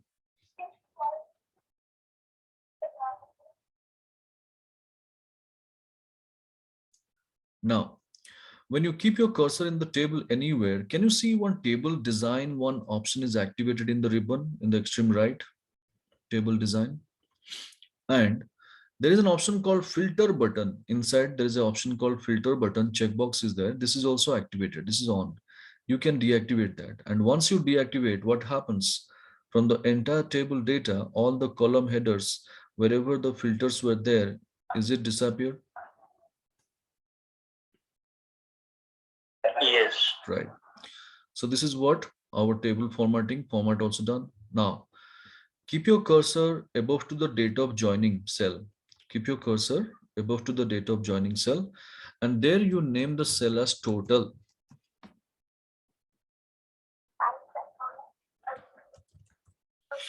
Total. So keep your cursor next to the total cell and type a formula naming called subtotal. A very beautiful formula, but bit peculiar. So please stay focused. What is this subtotal formula? So when you go for subtotal formula, why it is peculiar? Because in subtotal formula itself, many more formulas are there. Like average, count, counter, max, and all those things, we need to take the formula name called sum. And when you take the sum formula, can you see a number is assigned to that? What's that? Is it showing 9 over there? 9. Absolutely. 9. Yeah. Then double click on that sum formula. Automatically, what will be happening? 9 number will be a lot immediately in the formula bar. It will be embedded. Comma. Now we have declared that sum functions to be applied. Okay, but where to apply the sum formula? What is that range? Is nothing but the salary column. So keep your cursor in the first cell of the salary. Shift Control down arrow key.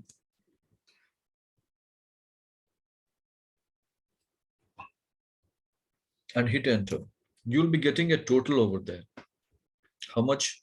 29,11,878. Did you receive the same, please, people? Confirm. Yeah. Yes.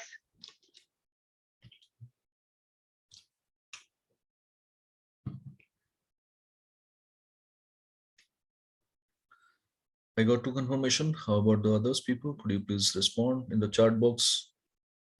Would be of great help.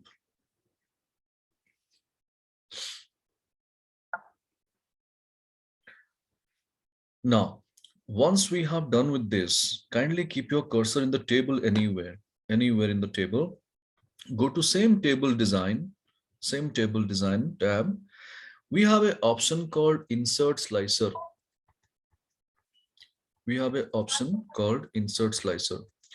And when you go for insert slicer and click, with immediate effect, a dialog box appears where a department checkbox is not selected, you can see. So kindly select the department checkbox and click OK.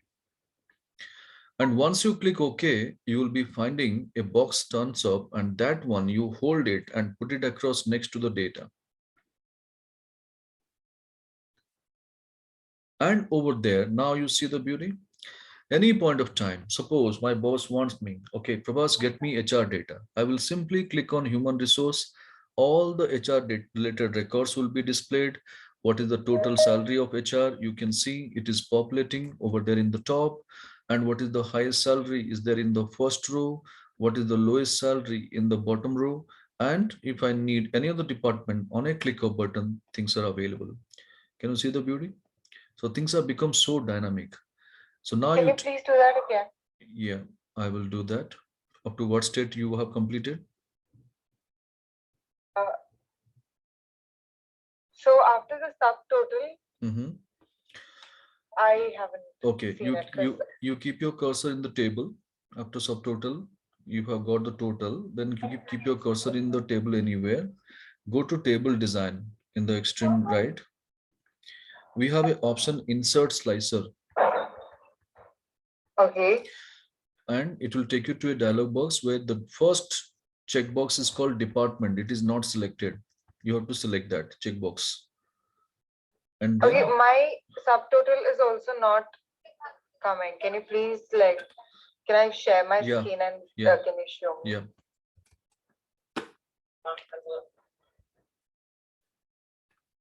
Can you see? Yep. Fine. You no, not there.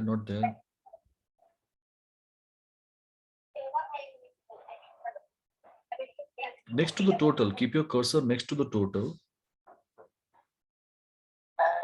Escape, go for escape. Okay. Yeah.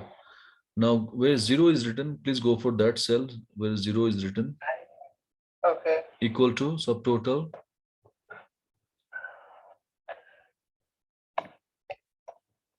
Okay, then sum.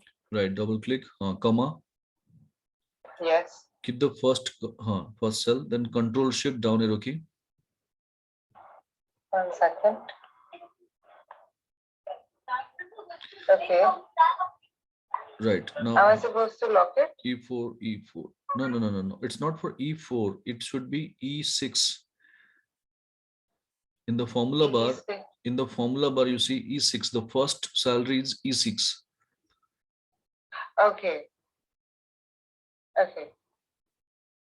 I'm gonna do that again. Yeah, enter. Is Just that enter. right? Just enter. Okay. Yeah. Now keeping the cursor over there in the table. Okay. You are not converted the data into table, actually. That's the problem. Okay. No, it's not. 1 minute, 1 minute. Go to that sheet. Yes. So the formula is not properly defined. E4 to E6. No, formula is only just delete that E4 alone. Close bracket and E4 you delete. Select E4 now. E4, okay, select E4. Control Shift down arrow key. Control. The whole column to be selected. Okay, I'm gonna do that again. Just give me a second. Okay.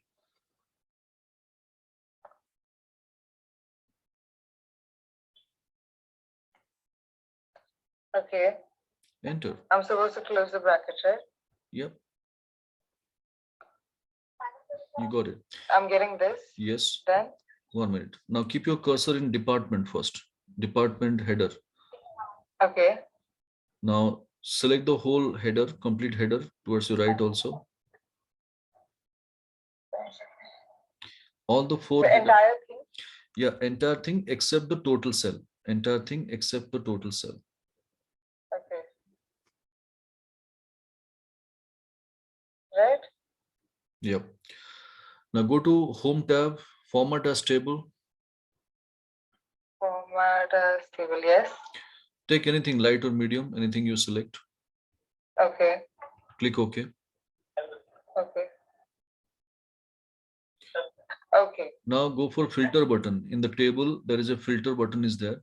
No, Yes. not that. In the menu, the extreme right table option is there. Table menu is there. There is a filter button in the menu ribbon menu, not in the data, not in the data. Okay. In the Insert table, extreme right. There is a table name is there. Table. Extreme right table. In the menu. See, in the primary menu, like home, insert, draw, page layout, formulas. I think she's already in table. Yeah, she's already table. That's what I'm telling. In that filter button, button option is there. There is a filter. Is that the filter button? Oh, that's not that. Or here. No, towards your right. Yes, that's the fit. No, not entire. See, can you see? Tell me one option is there, one bulb kind of symbol in the middle, in the center of the menu. There's a bulb. Oh my god. No, don't be so fugitive, please. Slowly, go slowly. So now where is the cursor? Exactly same line above. Filter button, one checkbox is there. Yes. Yeah. That you have to deactivate. That's it. Okay. That you deactivate. Oh, that's it. Fine. Now go to insert slicer. Towards your left, there's an insert slicer. Earlier you have shown me that filter button. Yes. You go there. And the department. Yes. You select the checkbox. Yeah, click OK. Right? No. Everything is fine. Select the checkbox. That is called checkbox. Okay. Yeah. Okay. So you can operate if you just click HR, all the HR related records will be displayed. If Okay, you go thank you. I understood. I'm going to stop sharing my screen. Yeah.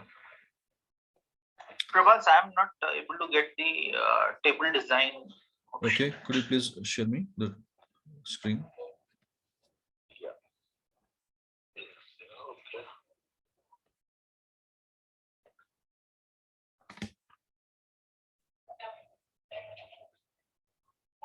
I'll share my screen.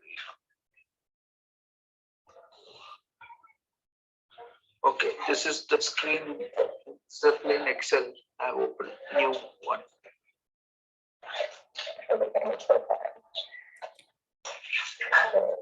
Are you able to see my screen? Yeah. Yeah. Here I'm not able to see the table design. See, after conditional formatting, can you see one conditional formatting option is there? Yeah. Yes. Just adjacent to that, near towards right. If you navigate, navigate there. Click on that. Can you see? These are called table options. Okay. Okay. So this is where I can select the table design. Yeah. Okay. Right. But there you were getting the option over here somewhere. Yeah, that once you get your table design applied only, that will be coming on. That is called contextual tab. Okay, fine. Yeah. Fine. So I thought my Excel is not updated or what. Okay, No, fine. no, no. Got it. Yeah. And Prabhas, how to reach the again original data, like what we have done without sorting? Just remove this filter, like how? Yeah, you have to deactivate the table. If you do not want the table format to be there, you want your original data to be there. In this department slicer, can you see in top right corner, we have got a clear filter option. So if you click that, automatically data will be restored. Okay, yeah. Fine. So this is how any department-wise records, product-wise records, customized records, anything you want to display, you can display. So now just look at the screen. The way we have presented, same thing, there is no much of difference over here, but if you present to the same to the data to the people, now which one people prefer to see, option 1 or option 2?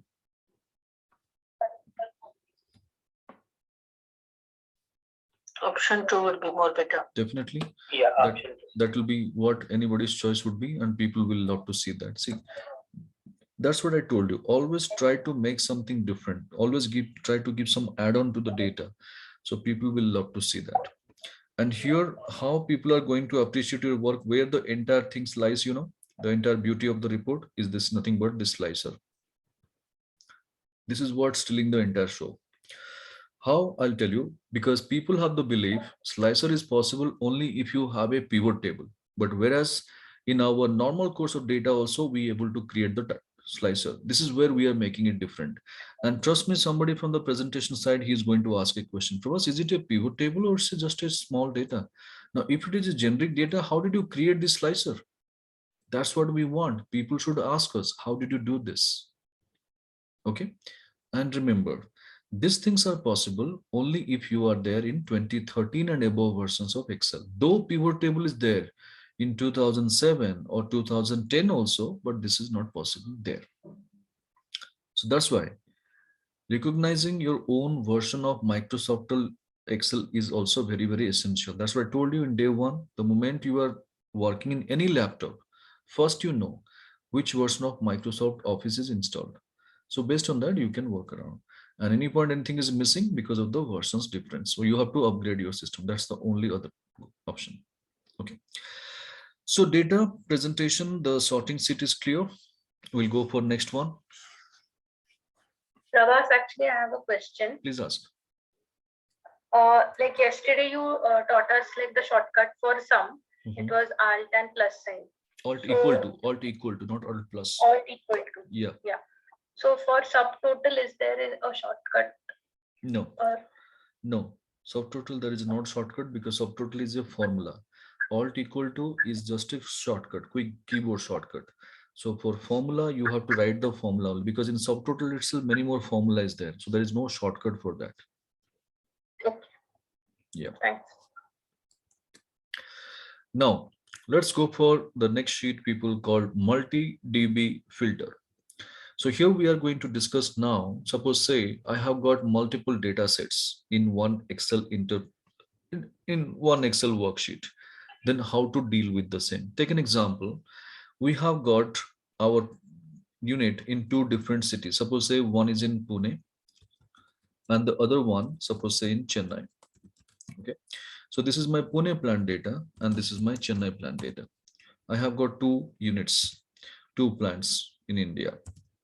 Now my boss is saying, Prabhas, from Pune plant, I want to see only Karnataka records.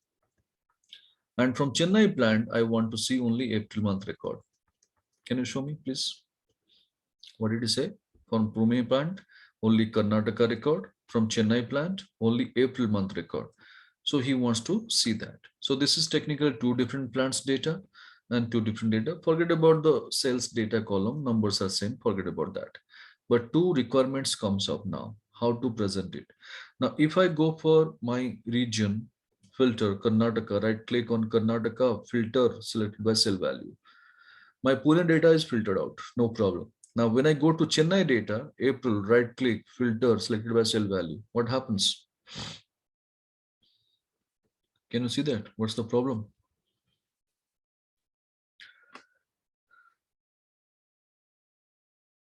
So what you have understood from the exercise, what I did it, that when you have multiple data sets or more than one data sets, you can apply filter only with one. Because if you go for one filter, then again go for application of the other, filter gets deactivated all from the only one, because filter itself is a toggle key. First impressions to activate filter, second impressions to deactivate filter. So in this format, we cannot apply that. Now, when I said all these things, boss, this is not possible. My boss is not ready to accept it. And he's saying in return, Prabhas, if you do not know, first learn and come and talk to me. Don't bluff that it is not possible. He said something like this. So can I ask a question in return to my boss? Sir, I am surrendered. Okay, I cannot do it. Why don't you do it once? At least I also can learn something from you. Can I say something return to my boss like this? No. So this is not possible. Very Right. So now this is what I have surrendered. I can't do it, but my boss is expecting that you should do that.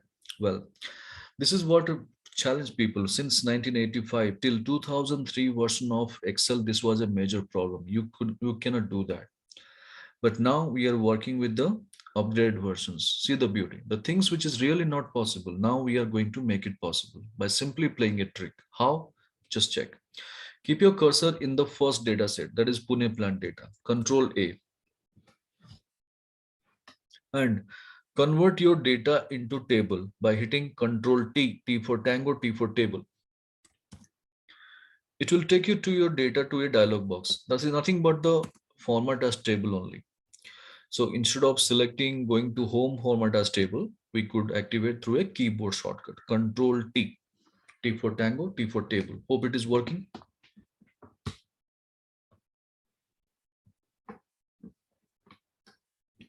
Yes. After that, you can go to the table, then insert slice. No need to go for slicer. See, first, yeah, okay, right. So for first data, you have filtered for Karnataka.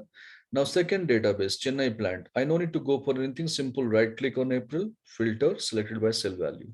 So can you see that? Before 2 minutes, things were not happening. But when I simply played a trick, converting the data into table, even if I have got n number of fields or n number of table data, I could express my data and working with filter. So this is what the beauty is. Sometimes you need to showcase multiple information in one interface because people don't like navigating from one Excel sheet to other, one Excel file to other. So one sheet itself, you have to manage all these things. Then this option is really going to work for you. Hope this is clear, people. Multi-DB filter. Yeah. Right. Yes. So this is how we have done with our multi-DB filter. Now, the next sheet we are going to discuss is called data visualization. Okay. So we have started working with some regular formulas, functions. Then we have gone for a little bit of data presentation and formatting, how to do. Then we have gone for some data analytical tools, how to use it to take a decision immediately then and there. Then we have gone and seen various errors, how to do the treatment, how to clean up our data. So now we are going to discuss how to add more visuals to the data. Why we need to add visuals to the data? The reason is nowadays the audience is having a different level of expectation. When you present your data, the numbers, people don't like it because numbers are boring and nobody's interested in reading the numbers and they don't remember the numbers also. That's why people ask always or expect the visuals because visuals are 1,000 times better than your numbers to tell the story. So this is the reason why whenever you are presenting your data, be careful about your data presentations along with the visuals. If you present it, this is going to add more value. Now take an example. These are the different products we are dealing with and this much of revenue we have made. I have prepared a small tabular data over here. Now this is what anybody can do. Do you think that I have done something extraordinary while presenting this? No. So how to make it different from others? First thing, so keep your cursor next to USD and type a cell naming called visual. Little bit expand the column.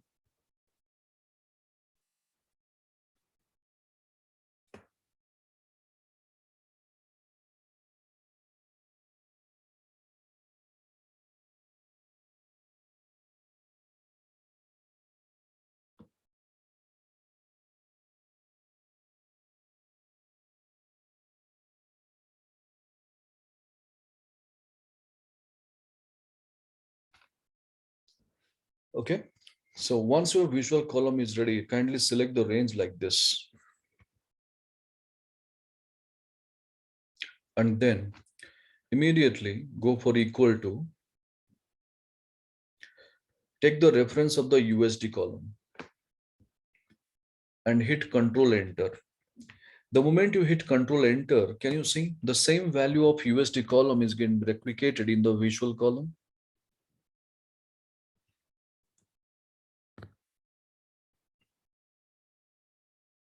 Can you do it again? Yep. Select your visual column range completely, equal to, immediately type equal to, then take the reference from the USD column and hit Control Enter. So you'll be getting your visual column ready with the similar values of USD column.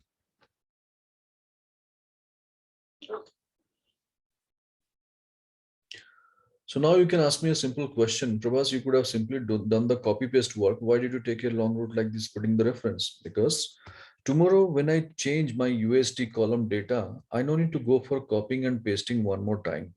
Since this is formula driven, whenever there is a change in the USD column, my visual column data will be changed. Hope you got the reason why I did that. Yes. Right. Now, once we have done with this, kindly ensure you have selected all your visual column data, not the header, only the data. And then go to Home tab. There is an option called Conditional Formatting. And in this conditional formatting in the Home tab, there is an option called Data Bars. And when you go to the data bars, it opens with two broad categories, naming your gradient fill and solid fill. You can take anything from the gradient fill. Suppose I like this light blue data bar, I will take that. If you like any other colors also, we can take it and see the beauty the moment you apply, what kind of feeling you are getting when you look at your own presentation.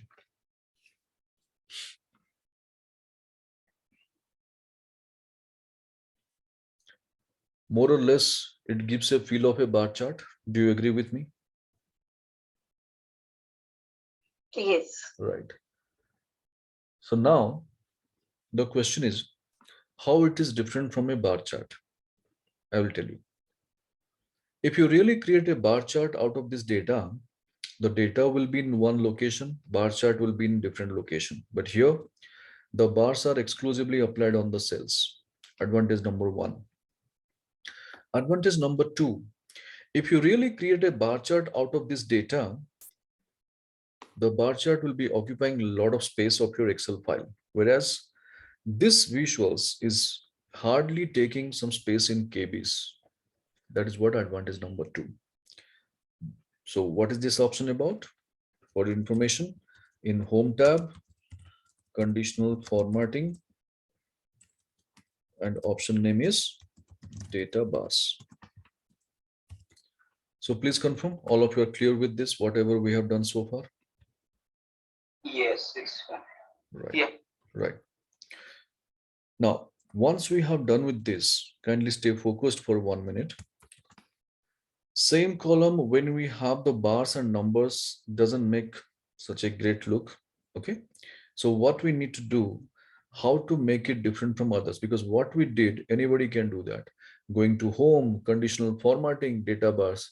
Don't you think that anybody can apply? Of course, anybody can do like that. So now the time comes how to make our presentation different from others. See the beauty for a minute. I have selected my visual column completely, going to home, conditional formatting. Any point of time, if I happen to see what is the backstage rule we have applied in conditional formatting, we must go for manage rules. And when I go for manage rules, you can see a dialog box appears. And we have an option called edit rule.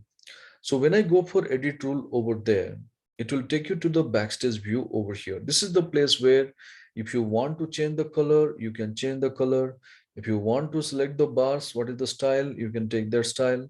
If you want to change the bar color also, you can change all this. So whatever the changes you want, you can do it in this area. But there is a beautiful option we have, I'll take you through.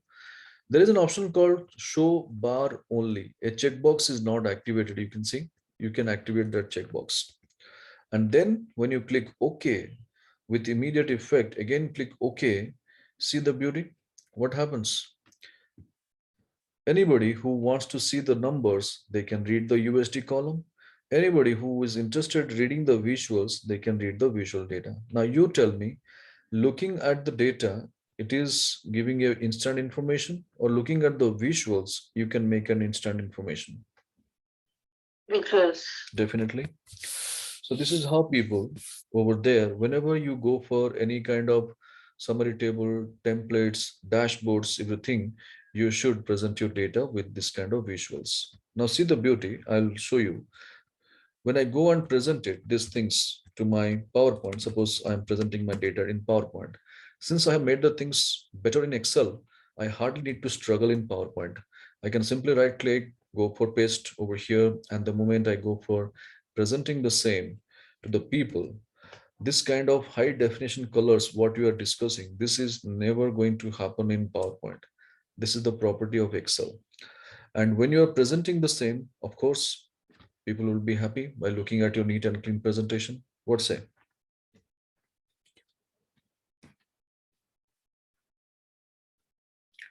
So, how to present our visuals with data bars? Hope this is clear.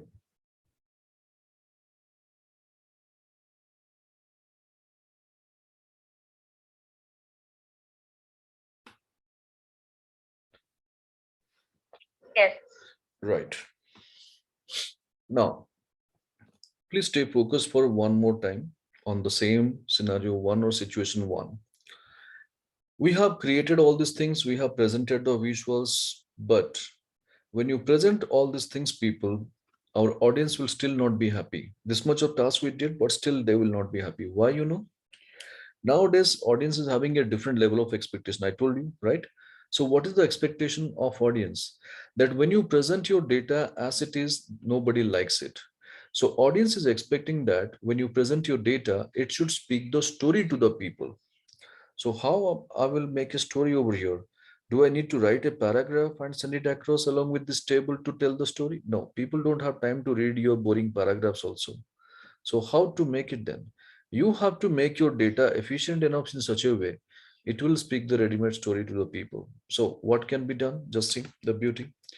I will select my product and USD column, including the headers, and I'll go for data sorting. So right click sort, custom sort, or you can go for Alt DS, whichever it is comfortable. Sort by USD column. And order you choose largest to smallest. And see the beauty. The moment you click OK, what happens? A beautiful story turned up. What's the story? Any layman, whoever is watching my data, he can make out. From category 12, we have got the maximum revenue. From category 4, we have got the least revenue. Do you agree with me?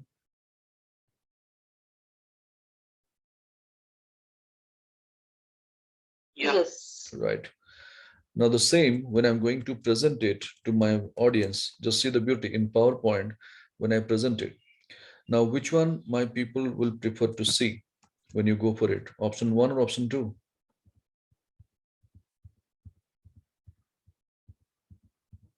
Option 2. Anybody's choice would be. So small things, people, but makes a huge impact over here. And this is how, whenever there is a need, you can apply this kind of data bar style and add more visual appeal to the data and make it even more better. Hope this is working for everyone. Any doubt, any queries?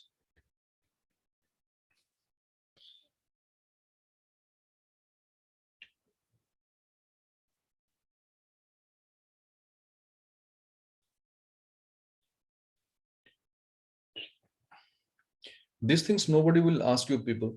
I will tell you. This is from your side. You have to present it.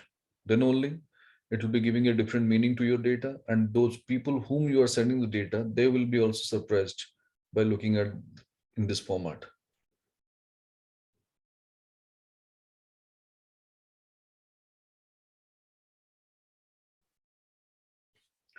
So situation 1, is it clear?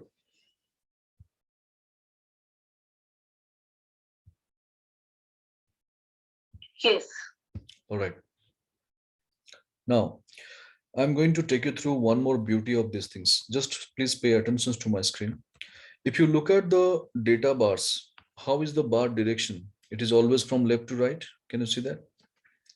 It is always from left to right because the value is positive all the cases.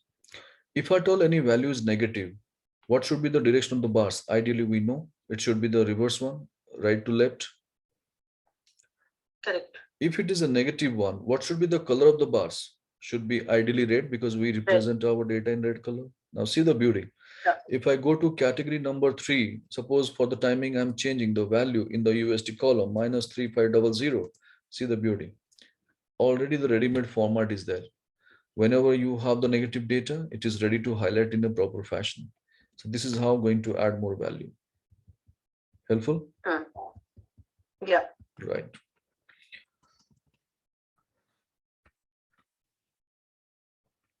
So kindly save all your workbooks. We are going to discuss situation number 2.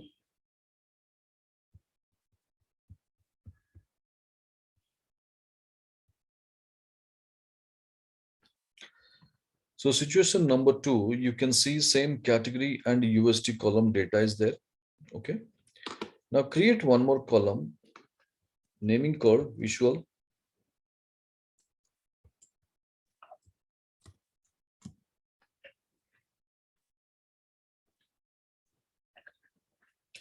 And expand the column a bit.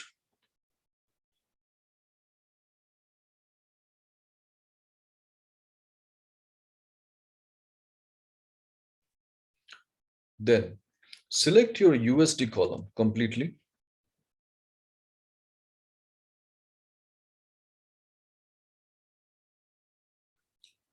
Then go to insert.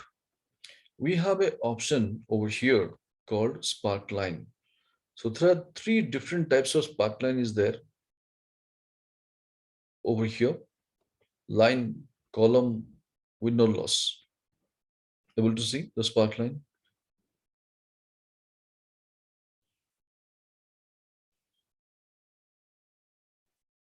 Now, when you go to the sparkline tab, there is an option called column. There is an option called column. So 3 different types of sparklines are there: line, column, with no loss. Choose column. And when you go to column, it will take you to a dialog box asking where is your data range is already in selection. Then where is the location? It is asking. Location is visual column, first cell.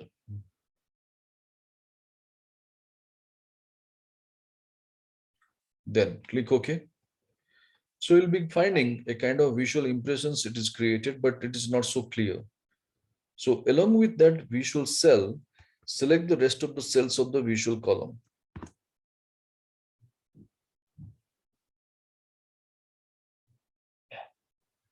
Then do not drag it. If you drag it, the meaning will be different. So select the entire column and then go to our home tab.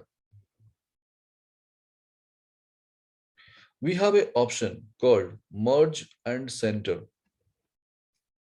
Merge and center. Able to see merge and center? Yeah. And if you click it, it will be ready with immediate effect, naming called more or less a column chart over here. Yes, got it. Now, as I told you, whenever you are presenting your data, make sure your data speaks a story to the people. So, how to organize a story? Let's discuss. Select your category and USD column data. Can you please do merge and center again? Where do I get merge and center? In the home. In the home tab, in the alignment group or over there, you'll be getting merge and center. Okay, understood. Got it. Pravas, I don't have the sparkline option in Excel. Sparkline will be there definitely. Okay. Insert, I'm not finding it. Okay, insert. What is that option? Do you see a 3D map something in the middle? If you go to insert, in the insert menu itself, the middle, you'll be finding 3D map. Yes. Next to 3D map, what it is showing? 3D maps, there are pivot chart is there. Line, column, and win by loss. Here you can select column. 3D column is there. Yeah. Yeah, that was the column spark line. Okay. Are you getting it? No, it's okay. It's the same 3D line column. Below that, I need to select anyone, right? No, 3D stack column also. Three options will be showing over there. If you go for three options, like if you go to insert, somewhere in the middle, you'll be finding like line, column, win or loss, three different icons will be showing. Yes. Yeah. So from that, go to column. Okay. Then a dialog box will appear. And there it is asking, what is the location? So location, you should select visual column first cell. Okay. And when you click OK, yeah, when you click OK, the visual impressions will be created in that cell.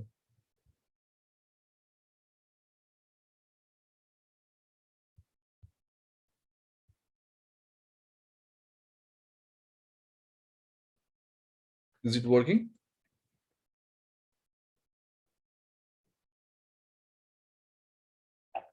No, I need to find out the spark lines. No problem. You just share your screen. I'll do it immediately for you. Yeah, one moment. Yeah.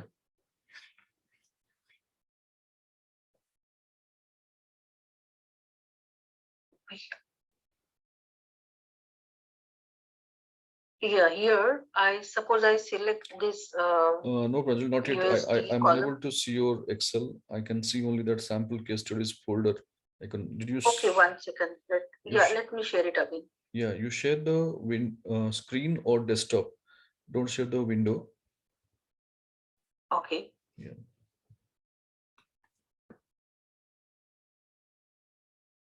Can you see now? Yeah, now I can see. So here if I select the USD column. Yes, complete. And then if I go to the insert, the spark line, I'm not able to see here. Is it the same? No. You just go one more tab, right? One more type, one more type, one more type, one more type. No. Hold on. Take your mouse pointer little bit right. Just take little bit right. You are now left, right, right. Okay. Again right. Again right. Okay. Now. That's the point. Column. Yes. Sparkline, yeah. Got it. Below to that. And Can you see below to that? That is a sparkline group is written. So sparkline is the group, and three different versions of sparkline as there. Okay. Okay. Right. Yeah, fine. Now click the visual column first cell. Visual column first cell. Keeping the cursor there. Visual column first cell. Yeah. Click OK. Okay. Yeah. Fine. Now select the rest. Go to home. Go to home. And merge and center. Merge and center. Yes. Click there. Yes. Okay. That's it. Got it. Yeah. Thank you. Thank you so much. Welcome. So I'm taking the control back in the screen, people. So now, once we have it, as I told you, when you are presenting your data, make sure that your data speaks a story. Then only people will love to see your data and you can present it effectively. So to make a story, select your category and USD column and go for data sorting. So when you go for data sorting over here, sort by USD column and choose the order largest to smallest. And when you go and click OK with immediate effect, can you see a beautiful story turns up?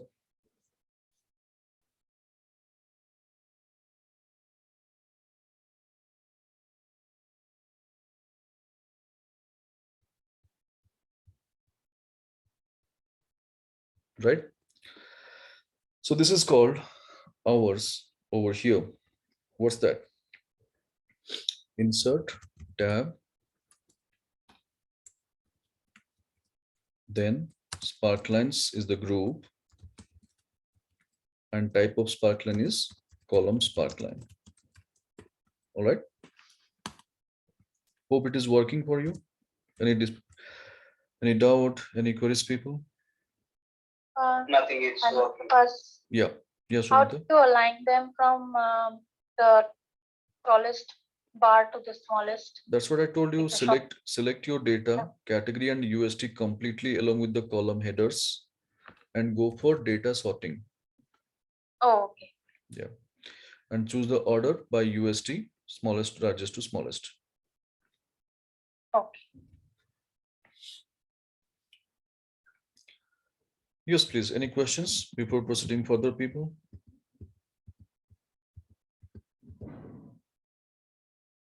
So here, please do not expect you can populate the data labels, access titles, unlike your charts, whatever you do, you can't do it over here. This is just a mere visual.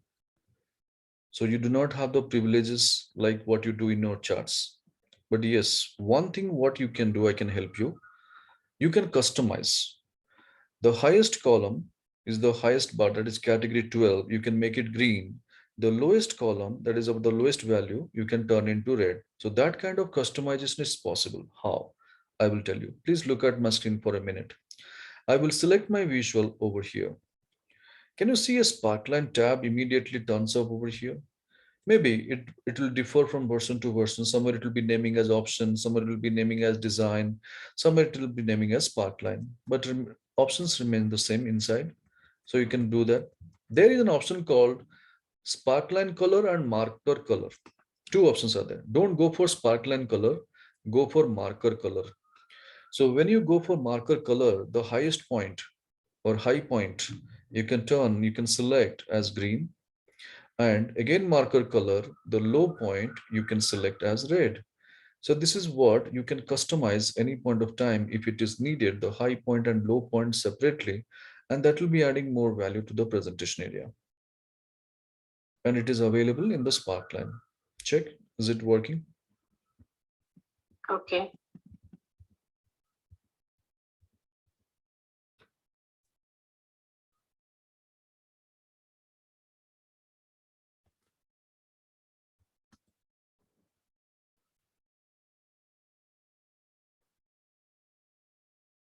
Yes, it works. Right.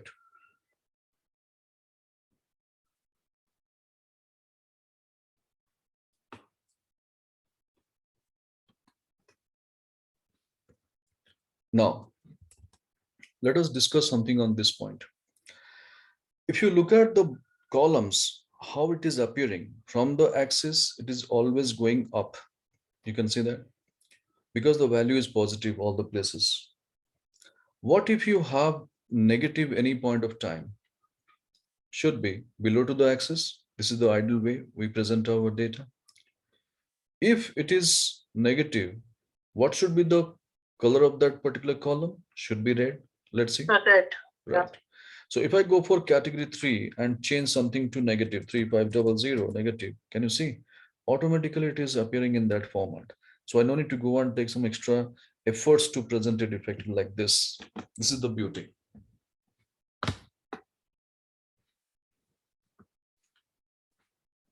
Okay. So this is our tool number 2, naming called Sparkline. So situation 2, is it clear, people? Yeah. Yes. Yeah. Right. Now we are going to proceed with our situation 3. So can you just hold on for 5 minutes so that we can complete the last topic? Is it okay? Yeah. Fine. So now we are going to discuss when you have a historical data, like if you have got multiple years data, if you want to compare and present it effectively, how to do that. So we have got 2-year sales data over here, revenue data over here, you can say 2019 and 2020. How to present it effectively? Let's go and discuss. So here you can just check one thing. over here is called growth. Name it as growth.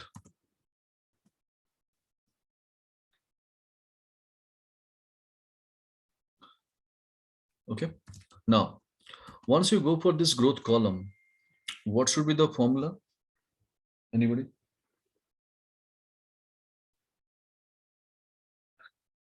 K minus J Simple. divided by J. No need to go for percentage and all. We'll go for only values. Equal to 2020 minus 2019. The basic mathematics. Yeah. Control enter. So we got our growth column ready. Okay.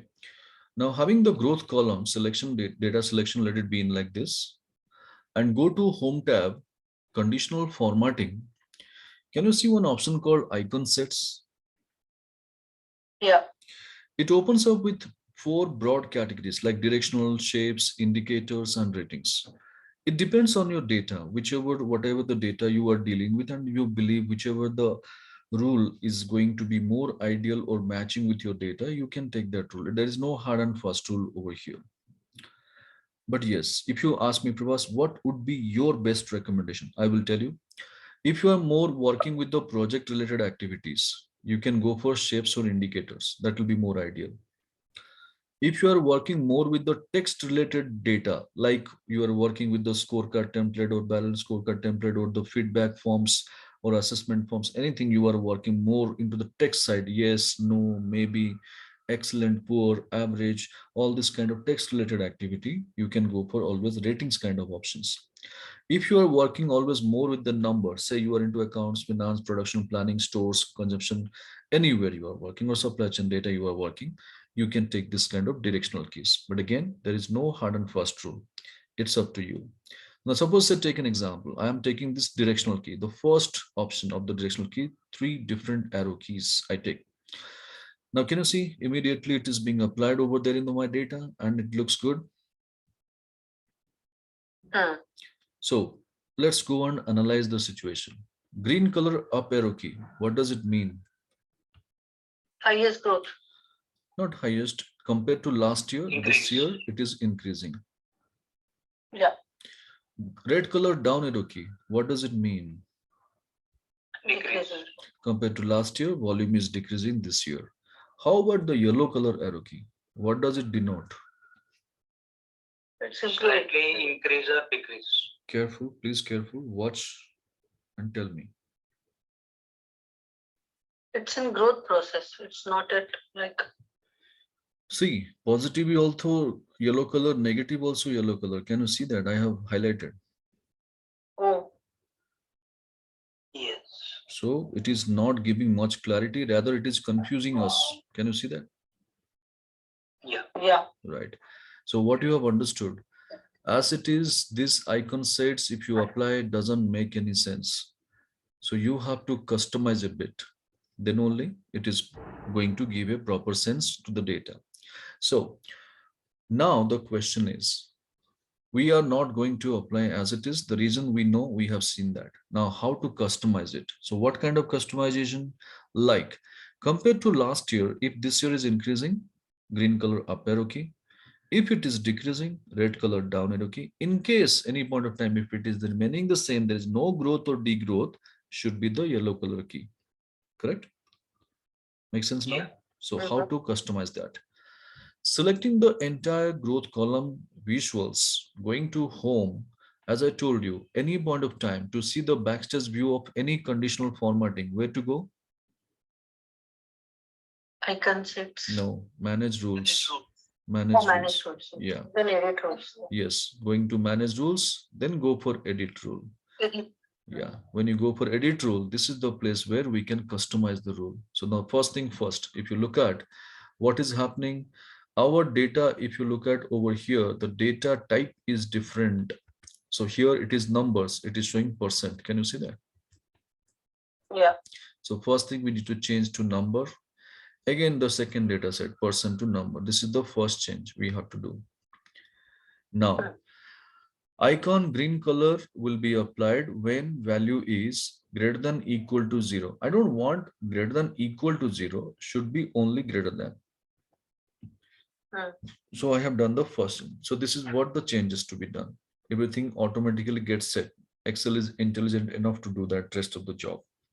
Now, as we discussed earlier, there is an option called show icon only. The checkbox is not activated. You have to activate that. Then click OK. Again, click OK and see the beauty. Immediately, you will be having a beautiful iconic presentation over here. And this is nothing but the infographic presentation. Nowadays, people call it.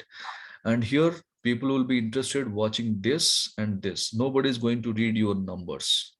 And what it makes sense, like wherever green color arrow keys is there, this is the place where my volume is increasing. Wherever red color down arrow key is there, the volume is decreasing. Now, if you want to better story over here, so of course you can do one thing. Select your data of all these three columns, category 2019, 2020, and what you can do, right click over here, sort. Now sort based on the which column I am supposed to do.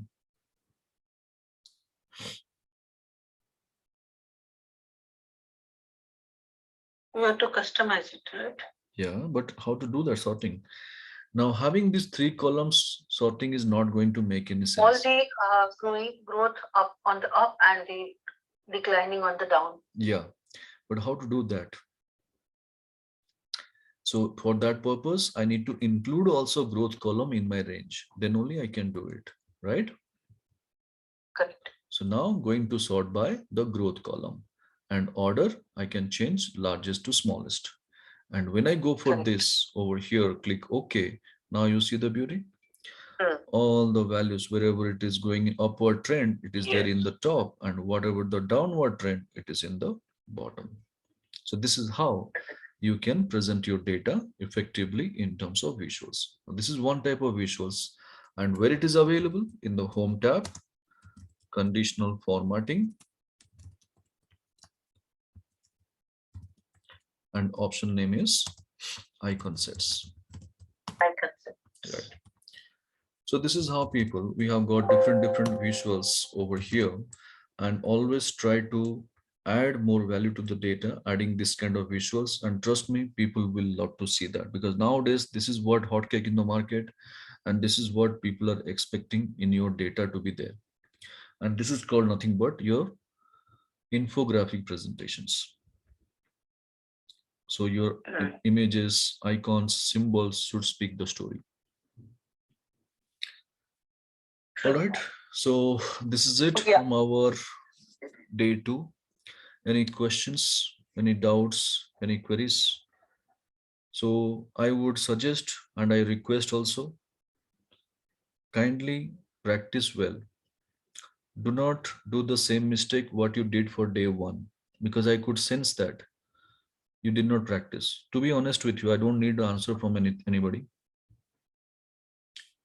We have again 7 days of time. So please utilize well, be ready for day 3. Again, I'm there to support, as I have already declared. Again, I'm today declaring, if you have any queries, you please drop a query in that WhatsApp group. For that reason only it has been designed. So please use the technology. Anybody is willing to voluntarily answer that query also, you are welcome, no problem. And if the query remain unanswered for 2 days, then I am going to answer that query. And even if you have some queries related to the session, if it is pending, you can make a note of that. Drop me a message before day 3 program starts, at least by Friday, so that I can log into the meeting room by 1:45 p.m. So 1:45 to 2 p.m., 15 minutes of solid time we are going to use for doubt clarifications. And 2 p.m. we are going to start the day 3 program. So day 3 agenda will be completely in the data summarization and analysis.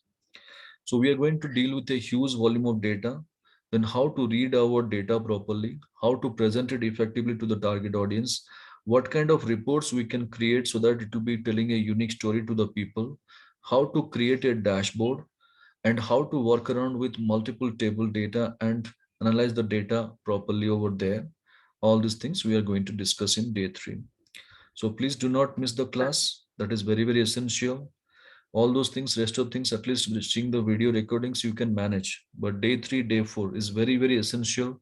You need to have that over there in the class. Don't depend upon the recording. Okay, Prabhas, you share the recording. We can manage the time in our own window. Not possible. Trust me. You are spending your money, so that investment purpose, there should be a fruitful return also. All right. And Prabhas, Yeah. one query, sorry for my ignorance.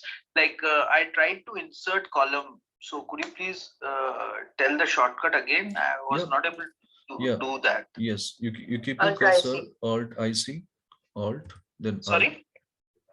Alt IC. Okay, Alt IC. Yeah. Okay. One by one, no need to press together and struggle. First Alt, remove the finger, then I, remove the finger, then C. Okay. Fine. Prabhas, do Yeah. I need to text you for the Mac short key? Yeah. Shortcut? No need to text me. I have your email ID. I'll be dropping Yes. email with the keyboard shortcuts list, and I'll be also dropping a WhatsApp message also with the PDF file. Don't worry. Thank you so much. Yeah, welcome. You'll be Yes. sending the recording also, na? As yesterday you shared. Yes, that will be there as committed every That time. would be helpful a lot. Yes, definitely. As you can mark my words, you will be getting by maximum 8 p.m. Yeah, Yes. we got it yesterday at 8 o'clock. Yes. Don't worry. Thank you. So welcome. All right, people. Any other doubts, queries, people? Hope it was informative. Yeah. Yes, Prabhas, much. Right. other than Mac, have you shared the shortcut PDF? Because No. PDFs, because see, Windows keyboard shortcuts I have already shared with you. The sample case studies, if you look at, it is already there, the keyboard shortcuts, you can see. okay, fine. So Windows keyboard shortcuts, not only for Excel, I have given the entire list like your Excel, Word, PowerPoint, Outlook. Only thing is you have to invest your time for practicing the same. Yeah, that's Yeah. Yeah. Yes, Sanjay. Was discussed in the morning. So I have one query actually relating to my work. Okay. Can I just share that? No problem. Just give me a minute. Can you share this? Just give me a minute, Sarda. Let me just conclude the things from any other friends. If at all any other query is not there. So this is it for our day 2. We'll wind up and we can discuss on your topic. No problem. So friends, can I take that? That there is no other queries. Okay, thank you so much. So we'll be meeting again on next upcoming Saturday, that is 22nd. Thank you. Okay, it's 23rd, right? Yeah. 23rd. Thank you, Prabhas. Fine. Thank you, Stay everyone. safe. Take care. Practice well, people. Okay. Thank you. Have a great day. Sure. Bye-bye. Yeah. Well, Sada, now we can discuss. No problem. Yes, Pradeep, you have something? Yeah. Yeah. No, nothing else. Okay. Nothing. Thank you. Okay. Welcome, Just Pradeep. enjoy your remaining holiday weekend. That's it. Okay. Thank you so much. Yeah. Bye-bye. Bye. Thank you. Yeah. Welcome. Thank you.